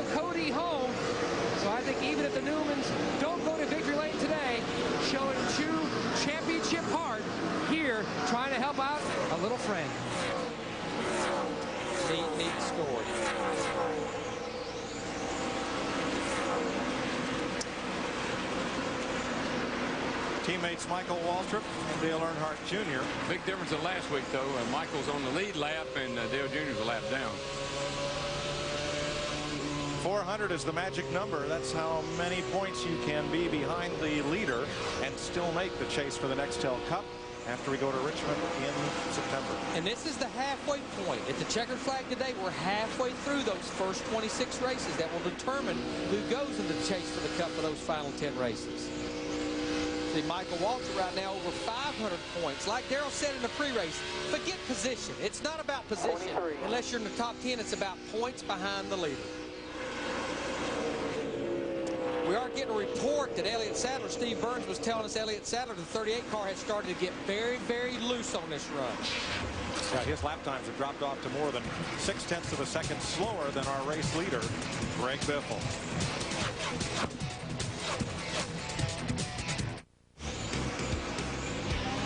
$70 laps to go in Dover. Here's a look at where the Coca-Cola Racing family are running. As we look ahead to what we think will be the final pit stop of the day.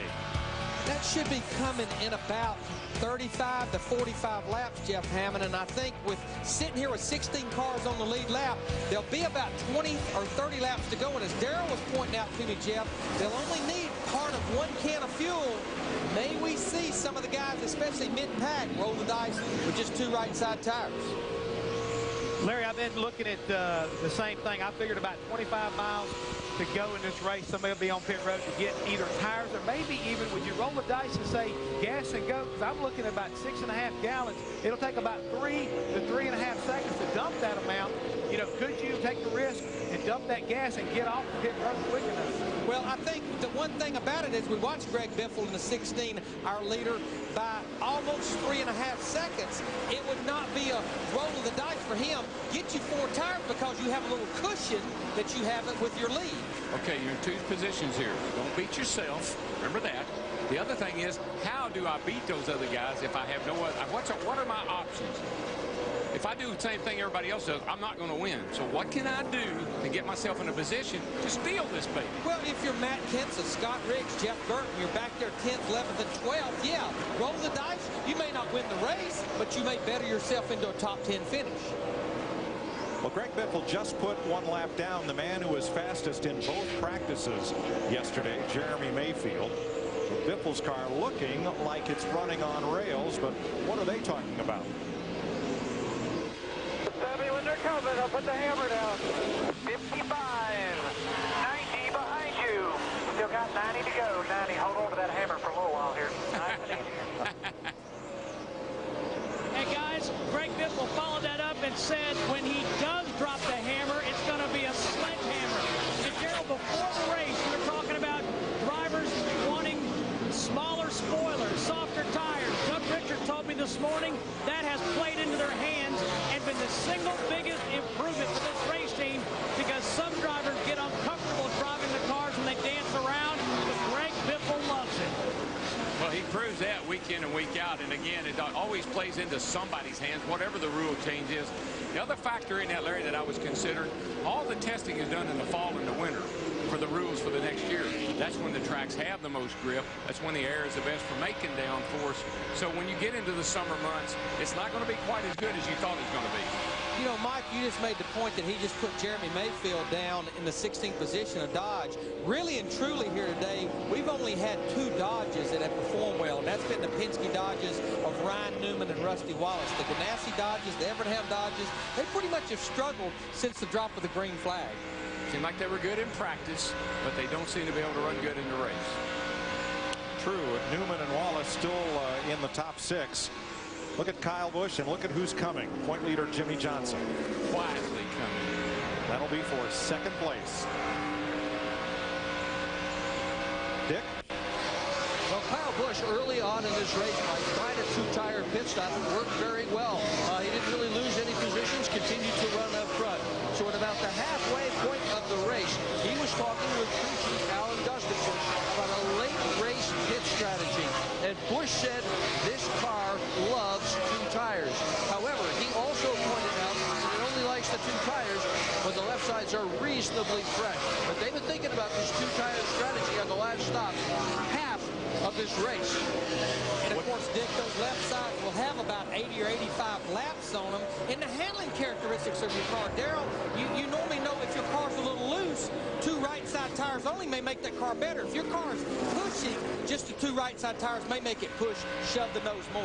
Well, Larry, that's why we call it a gamble. You know, you go for it and you hope for the best if that's your only chance. And sometimes you got to do something to see what happens. That's why I'm glad I'm up here. I can just talk about it. I don't have to make that call anymore. Nothing happens if you don't make something happen. Clear, clear. Mark Martin in 4th. Here's Ryan Newman in 5th and Rusty Wallace 6th. A little bit of separation between them all. Not a lot.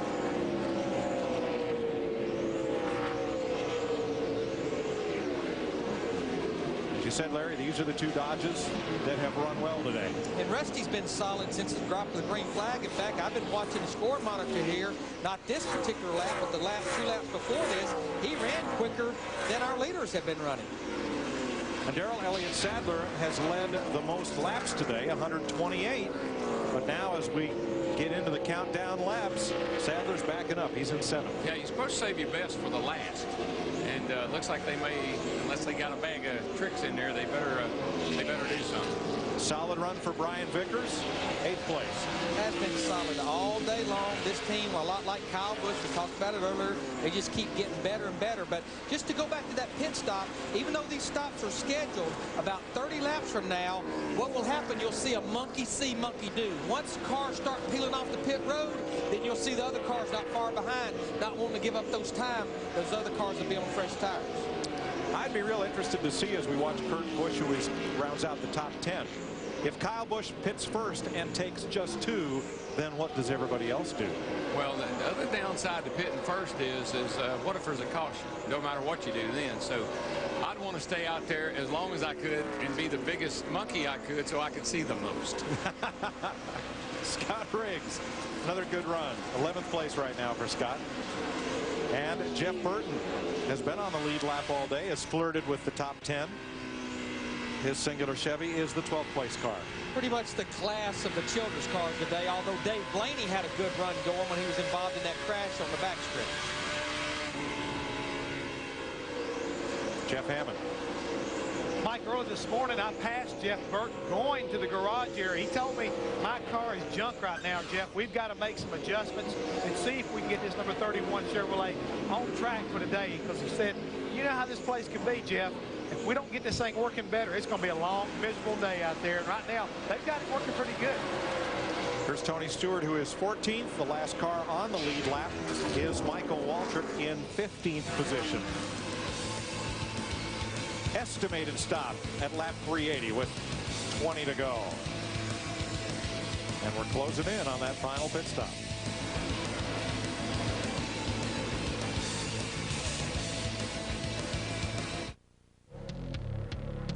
Greg Biffle leading with 48 laps to go here in Dover. Time for a piece of race break. Elliott Sadler and Kyle Busch dominating the earlier portions of this race across the Monster Mile. Jeff Gordon, who has won here before, tapped on lap 41 by Tony Stewart. Wrecked out of the race, 3rd straight DNF for Gordon. He currently would be out of the top 10 in points the way things stand. Bobby Labonte, engine problems. He was out of the race early as well. Remember, 2nd place last week. Lap 137, both drivers okay, but hard hits. Dave Blaney in the 07, Ken Schrader in the 49. Tony Stewart and Jimmy Johnson. Johnson, the teammate of Jeff Gordon. These two have a little history if you go back to Phoenix when Jimmy and Tony were mixing it up. One of the cautions back at the race in Dover here, lap 285. Casey Kane was involved in an earlier wreck. Skids here. It's a concrete jungle out there. Greg Biffle has led most of the second half of this race in the 16 National Guard car. For Roush Racing, only 1 victory in the last 10 races here at Dover. Yeah, he continues to build on his lead over Kyle Busch, but we're getting closer and closer to that key pit stop right now toward the end of this race. As we take a look at Kyle Busch out there being basically followed by his teammate Jimmy Johnson. This has been a Visa Race Break. It took Jimmy Johnson a while to reel in Kyle Busch. Now that he's done so, he keeps looking to the top side, but he has not yet found a way past the Kellogg Chevy. Maybe this time. But that's where he's did most of his passing today, is on the high side. But while these guys have been kind of going at it, you see that Viagra car, that 6-car, Mark Martin, he's slowly moving into the picture. Johnson tries the bottom to take second place. Well, that's good music to your ears when you can hear it clear up. Kyle Busch has already raced 400 miles this weekend before starting the 400-mile race today. But even from the get-go, he's been planning out his end race strategy. Here's what he had to say way back at lap 40. Leave it alone until we get to the end of the race. If we have a 30 or a 20 lap shootout or something, all needs to be tightened up. 10-4, we'll note it. And that's pretty good information from a rookie, given that early in the race to his crew chief. One of the things I can say about both of the Busch boys, they are absolute experts at planning a race out and what they want to do.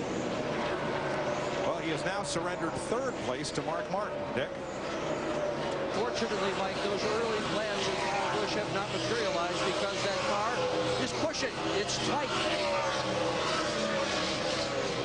And you heard him say he probably needs fresher left side tires to go with just 2 right side tires. And we talked earlier, cars pushing. If you're going to just do 2 right side tires, you're going to have to get pretty aggressive with adjustments too. And I might add, a 20-year-old rookie giving that type of information back to his crew chief. Yeah, I listened to Kurt Busch and I listened to Kyle both. And one of the things that I just respect about both of them is they know their cars, they know these tracks as if they've raced here for years. Greg Biffle in the 16 trying to put Michael Waltrip in the 15 car, another car on the lead lap, a lap down. Right now, Michael is in the 14th spot.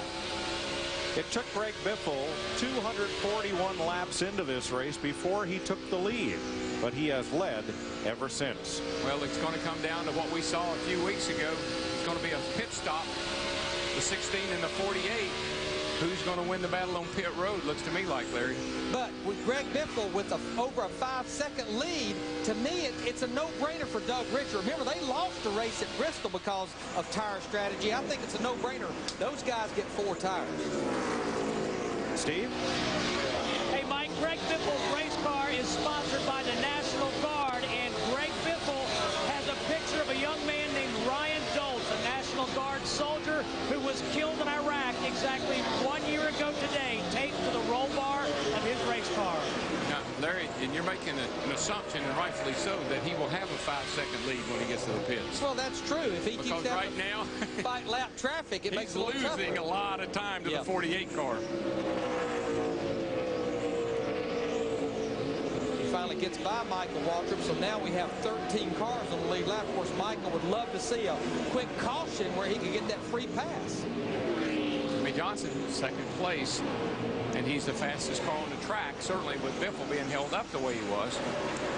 You know, the other thing I want to point out, we've been talking about this all day long with that green flag stop closing in. We've not had one today. How treacherous it is getting on the pit road. Kyle Busch has not made very many green flag stops at Dover.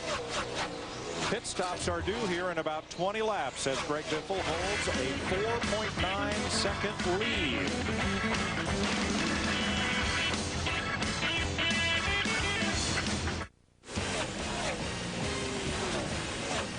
Greg Biffle, the leader, now by 4.3 seconds. Jimmy Johnson has been eating about a 1/10 of a second out of Biffle's lead every lap and now cuts it to below 4 seconds. The reason why is Biffle cannot get around these lap cars. He's having a really tough time with every car he comes to. And no one is cutting him any slack. We're starting to see some of the cars that are 1 lap down, like Dale Earnhardt Jr. in the 8 car, Kevin Harvick in the 29, making these green flag stops. So that means we're very close to those leaders making that green flag stop. 29 laps to go. Jeff Green was also just in, as you see Junior and Harvick pit. But among the lead lap cars, and there are 13 of them, no one has yet dipped a tire down below the white line to come to pit road. Well, you just got to hope that you're not the first one in, that you can be the last one in. That's what you got to hope. And Greg Biffle can kind of do that. He can kind of watch because of the little bit of lead that he has. There's no question, Larry. You said they're in the catbird seat. Don't make any mistakes. Don't beat yourself doing something that you'll regret. Jeff Gordon came in here 5th in points. You'll see he will drop out of the top 10 going out of the race in a lap 41 crash. Boy, it would put it tight from about 3rd to 10th. Real tight. The race is in the hands of... Go one more lap, bud, one more lap. And it looks like he will set the tone for when everyone will pit. So it looks like they're going to do it with about 25 laps to go. Mayfield is in. I wouldn't pit that baby till they run out of gas. Brian Vickers is in. They are the 2 first lead lap cars to pit. One of the guys I've been watching right out our window right now is Robbie Reiser, crew chief on the 17 car. He's been coaching these guys, getting them ready up on the wall. He just held up 7 fingers, so they're getting very close to bring the 17 car. But now the leader's already on pit road. He is the 2nd lead lap car to pit after Brian Vickers, who gets 2 tires and is gone. Steve. And Mike, Doug, Richard, and Greg Biffle discussed 2 tires versus 4 tires. Richard felt like the 48 would take 2 tires. Greg Biffle said, I don't care. I want 4 tires on this race car. So that right now they're putting the right side tires on. Adam Emmert, Joe Slickerland, the tire changers. They are going to change 4 tires on Greg Biffle's race car. No other adjustment. Tony Stewart is in and Kyle Busch is in. Dick. Kyle Busch has called it. It's going to be a 2-tire stop. No adjustments on the car. Just a tad of gas going into it. This is unbelievable. This kid's first Dextel Cup race anyway. He has called the changes on the car all day long. Scott Riggs is in. Kyle Busch took just 2 right side tires as Kurt Busch comes down the pit lane. Scott Riggs changed 4 tires as well as Tony Stewart did 4. Just really wouldn't surprise me, see, based on what we saw out of that 5 car, that wasn't a great call. Matt? And the 97 of Busch, he also hits pit road for his last scheduled pit stop. Already service complete on the right side. The left side lugs are on, and he is away. And the speeding police nabbed Tony Stewart. Too fast exiting the pit. A lot of smoke from Elliott Sadler's car. I think he's got some damage on the left front fender, looks like. Now this is where Doug, Richard, Greg Biffle holding their breath, hoping they don't get a caution right here, because this could put them a lap down, even though they have those 4 fresh tires. Yeah, but I'm thinking it's I don't think it's oil or anything. I believe he has a tire rub. Jeff Burton comes in and out of the pits. Stewart comes in to serve his penalty. Kenseth is in for his stop. And it appears that Jimmy Johnson, the 48 car, Chad Canals, they're going to stretch it like you were talking about, Darrell, hoping they can catch that caution and put all these cars a lap down. Elliott Sadler has made it to pit road with that tire rub. Matt Kenseth gets 4. He's done and away. I think the 42 car ran out of fuel. 5 more laps, Chad Canal says. That'll put Jimmy Johnson in the pit lane at lap 385. Matt? And his spotter, Chris Osborne, was also telling Chad that some spotters were reporting smoke from the 38, Larry Mack, like you were talking, so they were also seeing if possibly there may be a caution flag. Dick?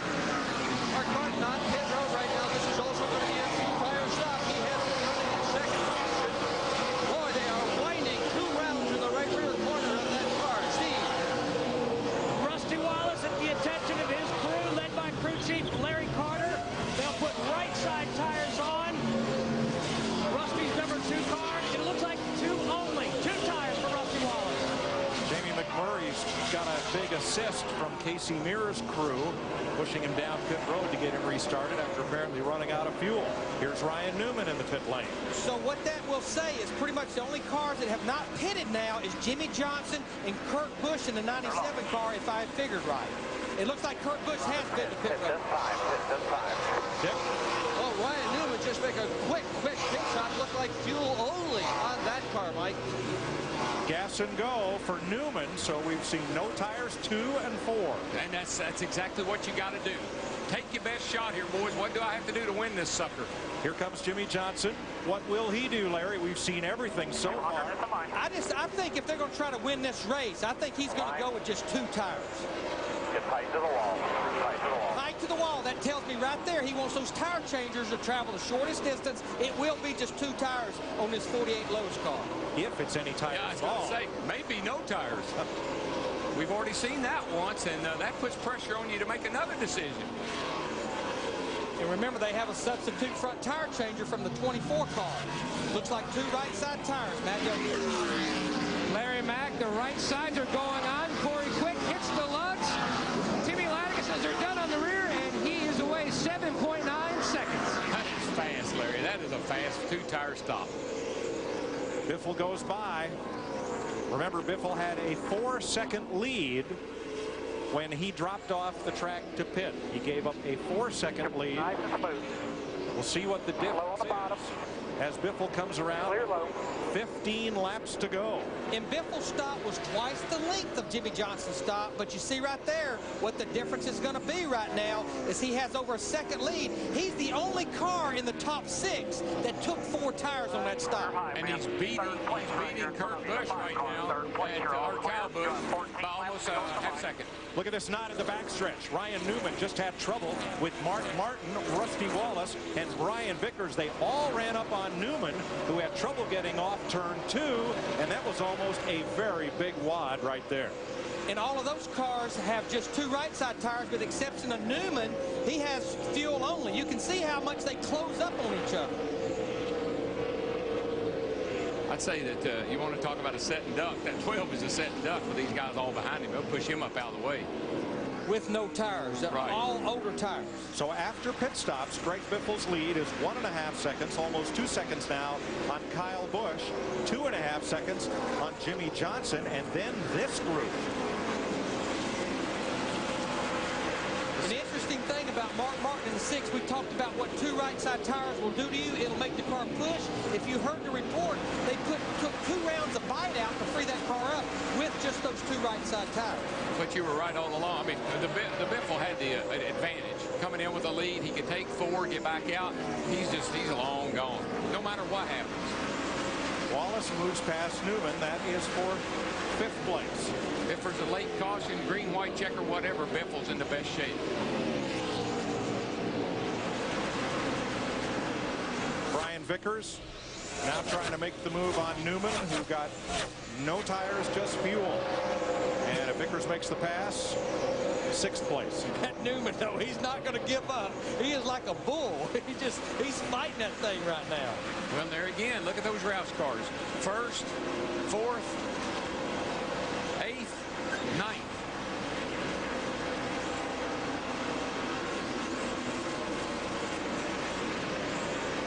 To go.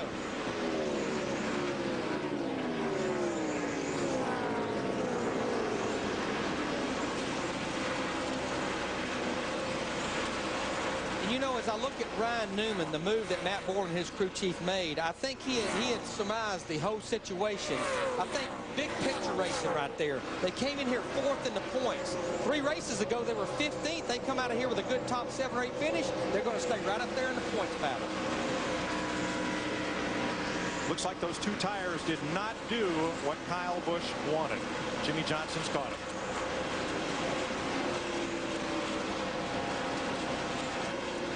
You know, with 9 laps to go, regardless of the outcome in that 5-car Kyle Busch, I think he continues to make a statement. I'm going to be a contender every race, every series, every week. Boy, he's proven that this week, particularly, well, last 2 weeks, Charlotte and here. Guys, the one thing that I did notice with Jimmy Johnson and Chad Canals' strategy, they stayed out too long, waiting to see whether or not they could basically, I think kind of steal one or maybe get a little freebie. And what happened, they wound up losing a lot of valuable ground. Not only Greg Biffle, but I think it brought a lot of other guys right up there to them with better tires and probably in a better situation right now. Yeah, they were banking on that caution coming out before they came to pit road. They were covering themselves is what they were doing. See, Greg Biffle just puts Dale Earnhardt Jr. down another lap. Right now, Dale Earnhardt Jr. back in the 22nd position, 3 laps down. 6 laps to go, and Biffle continues to drive away from Kyle Busch and Jimmy Johnson, who continue to battle for second place. Boy, Larry, this will be Biffle's, if in fact he makes it to the end, his 4th win of the season. A contender every week. Right now we see these teammates still going at it with 5 laps to go. Kyle Busch in the 5, Jimmy Johnson in the 48. He's not ready to concede that second spot. And look at the car owners represented in the top 4. Roush, Hendrick, Roush. Between them, Jack Roush and Rick Hendrick's cars have won 10 of 12 races this year, about to be 11 of 13. But look at our buddies here. Mark in 4th, I'll give you second place Rusty right here. in 5th. Our veterans continue to have great. And what he was doing with the information they were giving Greg Biffle, Darrell, you love that information because I've spotted for you. You want to know, here's where I'm at. The second place car is at the line now. The start-finish line is the point. That's all I know. You can tell me seconds, car lengths, or whatever, but I know the line. That's where I know. That way I know where he is compared to where I am. Mark may not be the 4th place car. He's going after Jimmy Johnson. 3 to go. Still out there. Hold your line. Hold your line. Still out there. Lap cars might get in the way. Well, now he's Biffle's teammate. Biffle and Johnson racing for the top of the point standings. If Mark Martin can pass Jimmy Johnson, that's a 5-point swing. The guy that's liking this is Kyle Busch. While they're fighting with each other, he's getting a little space between them and himself. Greg Biffle has locked up the 5 bonus points for leading the most laps today as well. And he just adds on to all of his totals. Laps led, victory. Clear. Watch that forward. Come on. So Mark Martin moves up to 3rd. Martin came in here 12th in the Nextel Cup standings. White flag for Greg Biffle. Those 2 tires are going to hang in there for Kyle Busch. Another good call in the pits. Still got plenty of room, man. Plenty of room. He's got a 4.6 second lead. That's like from here to Wilmington. He just needs to be smooth. 3 and 4 here. Don't get involved with any lap traffic. Greg Biffle becomes the 27th different Nextel Cup driver to win at Dover. He gets Jack Roush his 6th victory of the season. And now we'll tell you about second place because they just crossed the line. Big run for Kyle Busch, Mark Martin in 3rd, Jimmy Johnson 4th, Rusty Wallace. Good run for Rusty back in 5th. Yeah, there's a lot of good runs up there today. Kansas 7th, Ryan's 8th. 11 cars finish on the lead lap, anchored by Scott Riggs. Elliott Sadler 10th, Scott Riggs and Jeff Burton 11th and 12th. And the margin of victory for the National Guard Ford, one of the biggest of this season, nearly 4.3 seconds. And I tell you, a lot of that has to be the heart and soul of that guy driving that 16 car right there, because he just backed her in the fence. I don't know that I've seen that before. Well, I've been waiting for that to happen. I wondered how long it's going to be before that happened. The monster got his bite out of that car, whether he wanted him to or not. It has not fazed him. It's not every day you celebrate your way into the fence. I still give it a 10.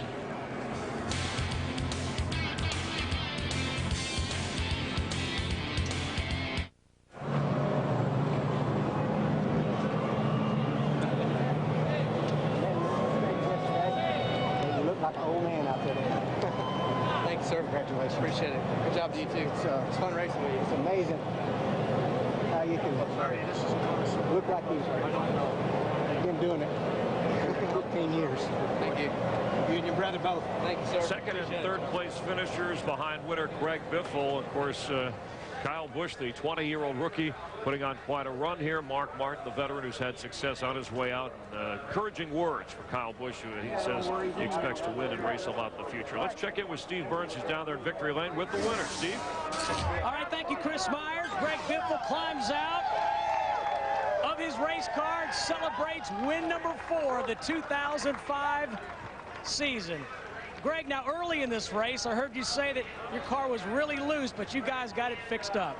Yeah, we did. I tell you what, I'm so excited to win here in Dover. You know, all the soldiers I met this weekend, I'm going to give the trophy to a soldier that's here this weekend. lost his leg in Iraq, and he's up here from Walter Reed Hospital. He's around here somewhere. I can't wait to celebrate with him. But, you know, there's a lot of guys that have lost their lives over there, and we appreciate everything National Guard and everybody does for us. Brian Doltz and you had his picture in the roll bar. We had his picture. He died a year ago today in Iraq, serving our country, and you know, we're thinking about him. And you know, we lost a track owner this year that owns Dover. Speedway's done a lot for their sport, but these guys did a great job today. My race car was perfect. It was terrible at the beginning, but then perfect once we got all the adjustments made. But these guys just did a great job. I feel bad for the Fab Shop. Probably going to scold me for backing in the fence on a burnout, but I was so excited I didn't care. Greg, this is a track where you haven't had a lot of success. I talked to Doug Richard this morning, and he said this year you are driving like a champion. What does that mean to you? It means a lot to me. You know, Doug is and this team are working on the race car like a champion. They're doing the best they can, and they're giving 100% every day, every week, working on these race cars. And you know, I'm just excited about it. I'm going to Pocono with the car I won Texas and California with next week, and hopefully we'll win there. Congratulations. Thank you. Chris Myers. All right, thanks to Greg Biffle and his National Guard-sponsored Ford on the eve of the 61st anniversary of D-Day, and the National Guard playing an important part in that day for our country and all of our armed forces. 4th win of the year for Greg Biffle. A lot more coming in from Dover in a moment. Greg Biffle celebrating his 5th win in his last 14 Nextel Cup races. Crew Chief Doug Rickard helping him enjoy that success. Kyle Busch led 90 laps, the 20-year-old rookie. His second career second-place finish. He's standing by with Dick Berger. Dick? Yeah, he started in 22nd place, so you passed an awful lot of race cars today. Rookies aren't supposed to go this good. How are you doing it? I don't know, but you know, I really want to thank my guys. They gave me an awesome car today with that Kellogg Chevrolet, and you know, it was just pretty fun to, you know, kind of hang up there towards the front the whole race. Once we got up there in the top 5, I think we pretty much stayed there. Might have fell out to 6th or 7th or something like that, but you know, a tremendous race for all these guys, and you know, another second place finish this year is pretty cool. And you know, Biffle's been the man lately, so it's good to finish second to him, and you know, to beat Mark Martin and of course Jimmy Johnson and the rest of them. But I really want to thank everybody for racing me clean, and there's a lot of fun out there as well. Mark Martin came up to you after the race. What do you have to say? He just, you know, he said I messed up a little bit yesterday and got myself caught up in a wreck, but here today I was able to race out there with the best of them, and I raced like a veteran. You know, that really means a lot coming from a veteran in such an aspect to this sport of what Mark Martin has done. You know, he's about what Dale Earnhardt is, and you know, he's just a tremendous man in his own self. So it's pretty cool to be able to, you know, have him come up to me and tell me that. Look how hard this young man raced today. His uniform is soaked with perspiration. That is salt from dried perspiration. He worked a lot in that car today, Mike. And he gained the respect of quite a number of his fellow drivers today, and high praise indeed from Mark Martin.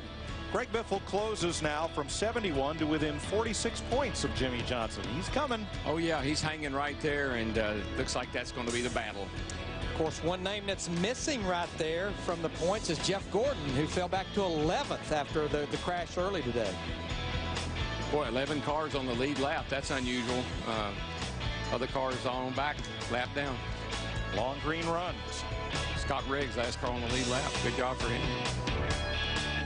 And another win for Jack Roush. As a car owner, it's the 80th win of his career and Roush's 5th win at Dover. More post-race after this. Greg Biffle, your winner here at the MBNA NASCAR Race Points 400. A look from above from the Goodyear blimp, providing the pictures. Rusty Wallace, his last call this year, finishing 5th here. Let's check in with Matt Yoakum. Matt? Rusty, your car really seemed to come on in the late stages. Yeah, it really did. It was a good car all day long. In fact, and there was just many times Larry's under radius of manger, the quickest car on the track, the thing is flying. And we looked really, really good. It looks like Biffle made an adjustment halfway through the race. Man, his car just took off like a rocket. But we were in second place in that one restart and just got too tight and ran that way, fell back to 7th, and came in and changed tires and got the thing loosened up and got back up to 5th. But it was had a great, solid car all day long, and that's what I've been looking for, a good, solid run. But good pit stops today. The car handled good. And the hottest day of the year? Definitely the hottest day of the year, man. I lost a little weight today, no doubt about it. It was a hot one out there. And he scores a top 5 finish today, Chris. Thanks, Rusty. That ties his best finish this season, finishing 5th here. Greg Biffle, your winner in the Roush Ford. We'll be back from Dover in just a moment. On a hot sunny day in Dover, Greg Biffle in victory lane. Mark Martin, his third straight top 3 finish here at Dover. The veteran drivers with our veteran, Dick Berger. Well, thanks, Chris. The youngsters showed the effect of the heat here today for sure, but here's our veteran, Mark Martin, and you look like it didn't bother you at all. What was it like inside the car today? Well, it was hot today, but we had a great car, and not just Pat Trison and the Viagra team just had that thing hooked up. It got a little bit tight late in the race, and we just couldn't handle. Biffle just put a whipping on us, but up until then, I thought we had a good shot to win it. Good for you. And by the way, as we talk about veterans and youngsters, he told me a few moments ago, tomorrow morning at 5:30, he'll be under the weights, lifting barbells, and then after that, it's the treadmill, Chris, and we expect the same from you. All right, thanks, Dick. Just, Dick, you help us on our escape to the airport. Look at those people already getting a head start. Dick Berger, get your chariot fired up. Okay, we got to make our flights. We're going to talk to the points leader when we come back here on FX, so hang around. And we're hanging around. Welcome back to Dover after 13 of 36 races, but just 26 to the chase for the cup. So halfway, Jimmy Johnson, your leader, followed by Greg Biffle, today's winner. Jeff Gordon loses 119 more points as he falls all the way to 11th out of the top 10. Jeff Hamlin, here's what's critical. Dale Earnhardt Jr. right now, along with Casey Kane and the others in yellow, they would miss the chase for the cup. Just 13 drivers in the hunt for that officially right now. Yeah, Dale Earnhardt Jr. lost 68 points today, so they did not help his cause at all, finishing up 22nd. Matt Yoakum is with our points leader. Matt? Another solid run for Jimmy Johnson here at Dover. First off, did you wait too late making your final stop, Jimmy? Yeah, last week we got burned by coming early trying to win the race. And when I saw the 16 on pit road, I knew what Chad was doing. His tail was between his legs from last week, and that's typically how we race. We race for points and don't take those chances. It worked out great for the 16. You know, he came out, was able to get going on new tires. By the time we hit pit road, we came back out in third. We actually lost a spot, but you know, no complaints here. Great day for the Lowe's team. To thank all the employee owners at Lowe's, everybody at Hendrick Motorsports, especially Hendrick Motorsports. We've been working hard to get our program back in order. Had kind of a slow spot here the last month, and we're on par. So thank you, everybody. The issues earlier in the race with a 20 car? I don't know. Chad said maybe that's a payback from Phoenix, so I guess that's the case right on. But, you know, Tony, when he gets to a certain point, he gets really mad, and it's kind of like getting a pit bull mad, and you just need to back off. So I just kind of backed off, waited until I could get by him and got going, so I could you know, use my head and be the bigger man and not worry about getting a tore-up race car. And he looks really good for going 400 laps here at Dover without any air conditioning. It broke halfway through the race. Guys? He is a cool driver, Matt, thanks. And on to Pocono, where Jimmy Johnson swept the Pocono races last year. You'll see that on Fox next Sunday.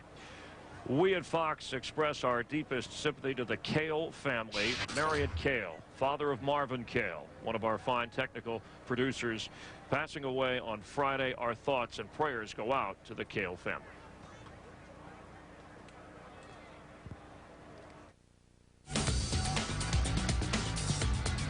Coverage of NASCAR continuing next weekend. Friday, Nextel Cup practice on speed. Saturday, Busch Series qualifying in Nashville on speed. Nextel Cup qualifying in Pocono, followed by Busch Series racing in the Federated Auto Parts 300 presented by Crestner on FX right here. Sunday, NASCAR this morning on speed.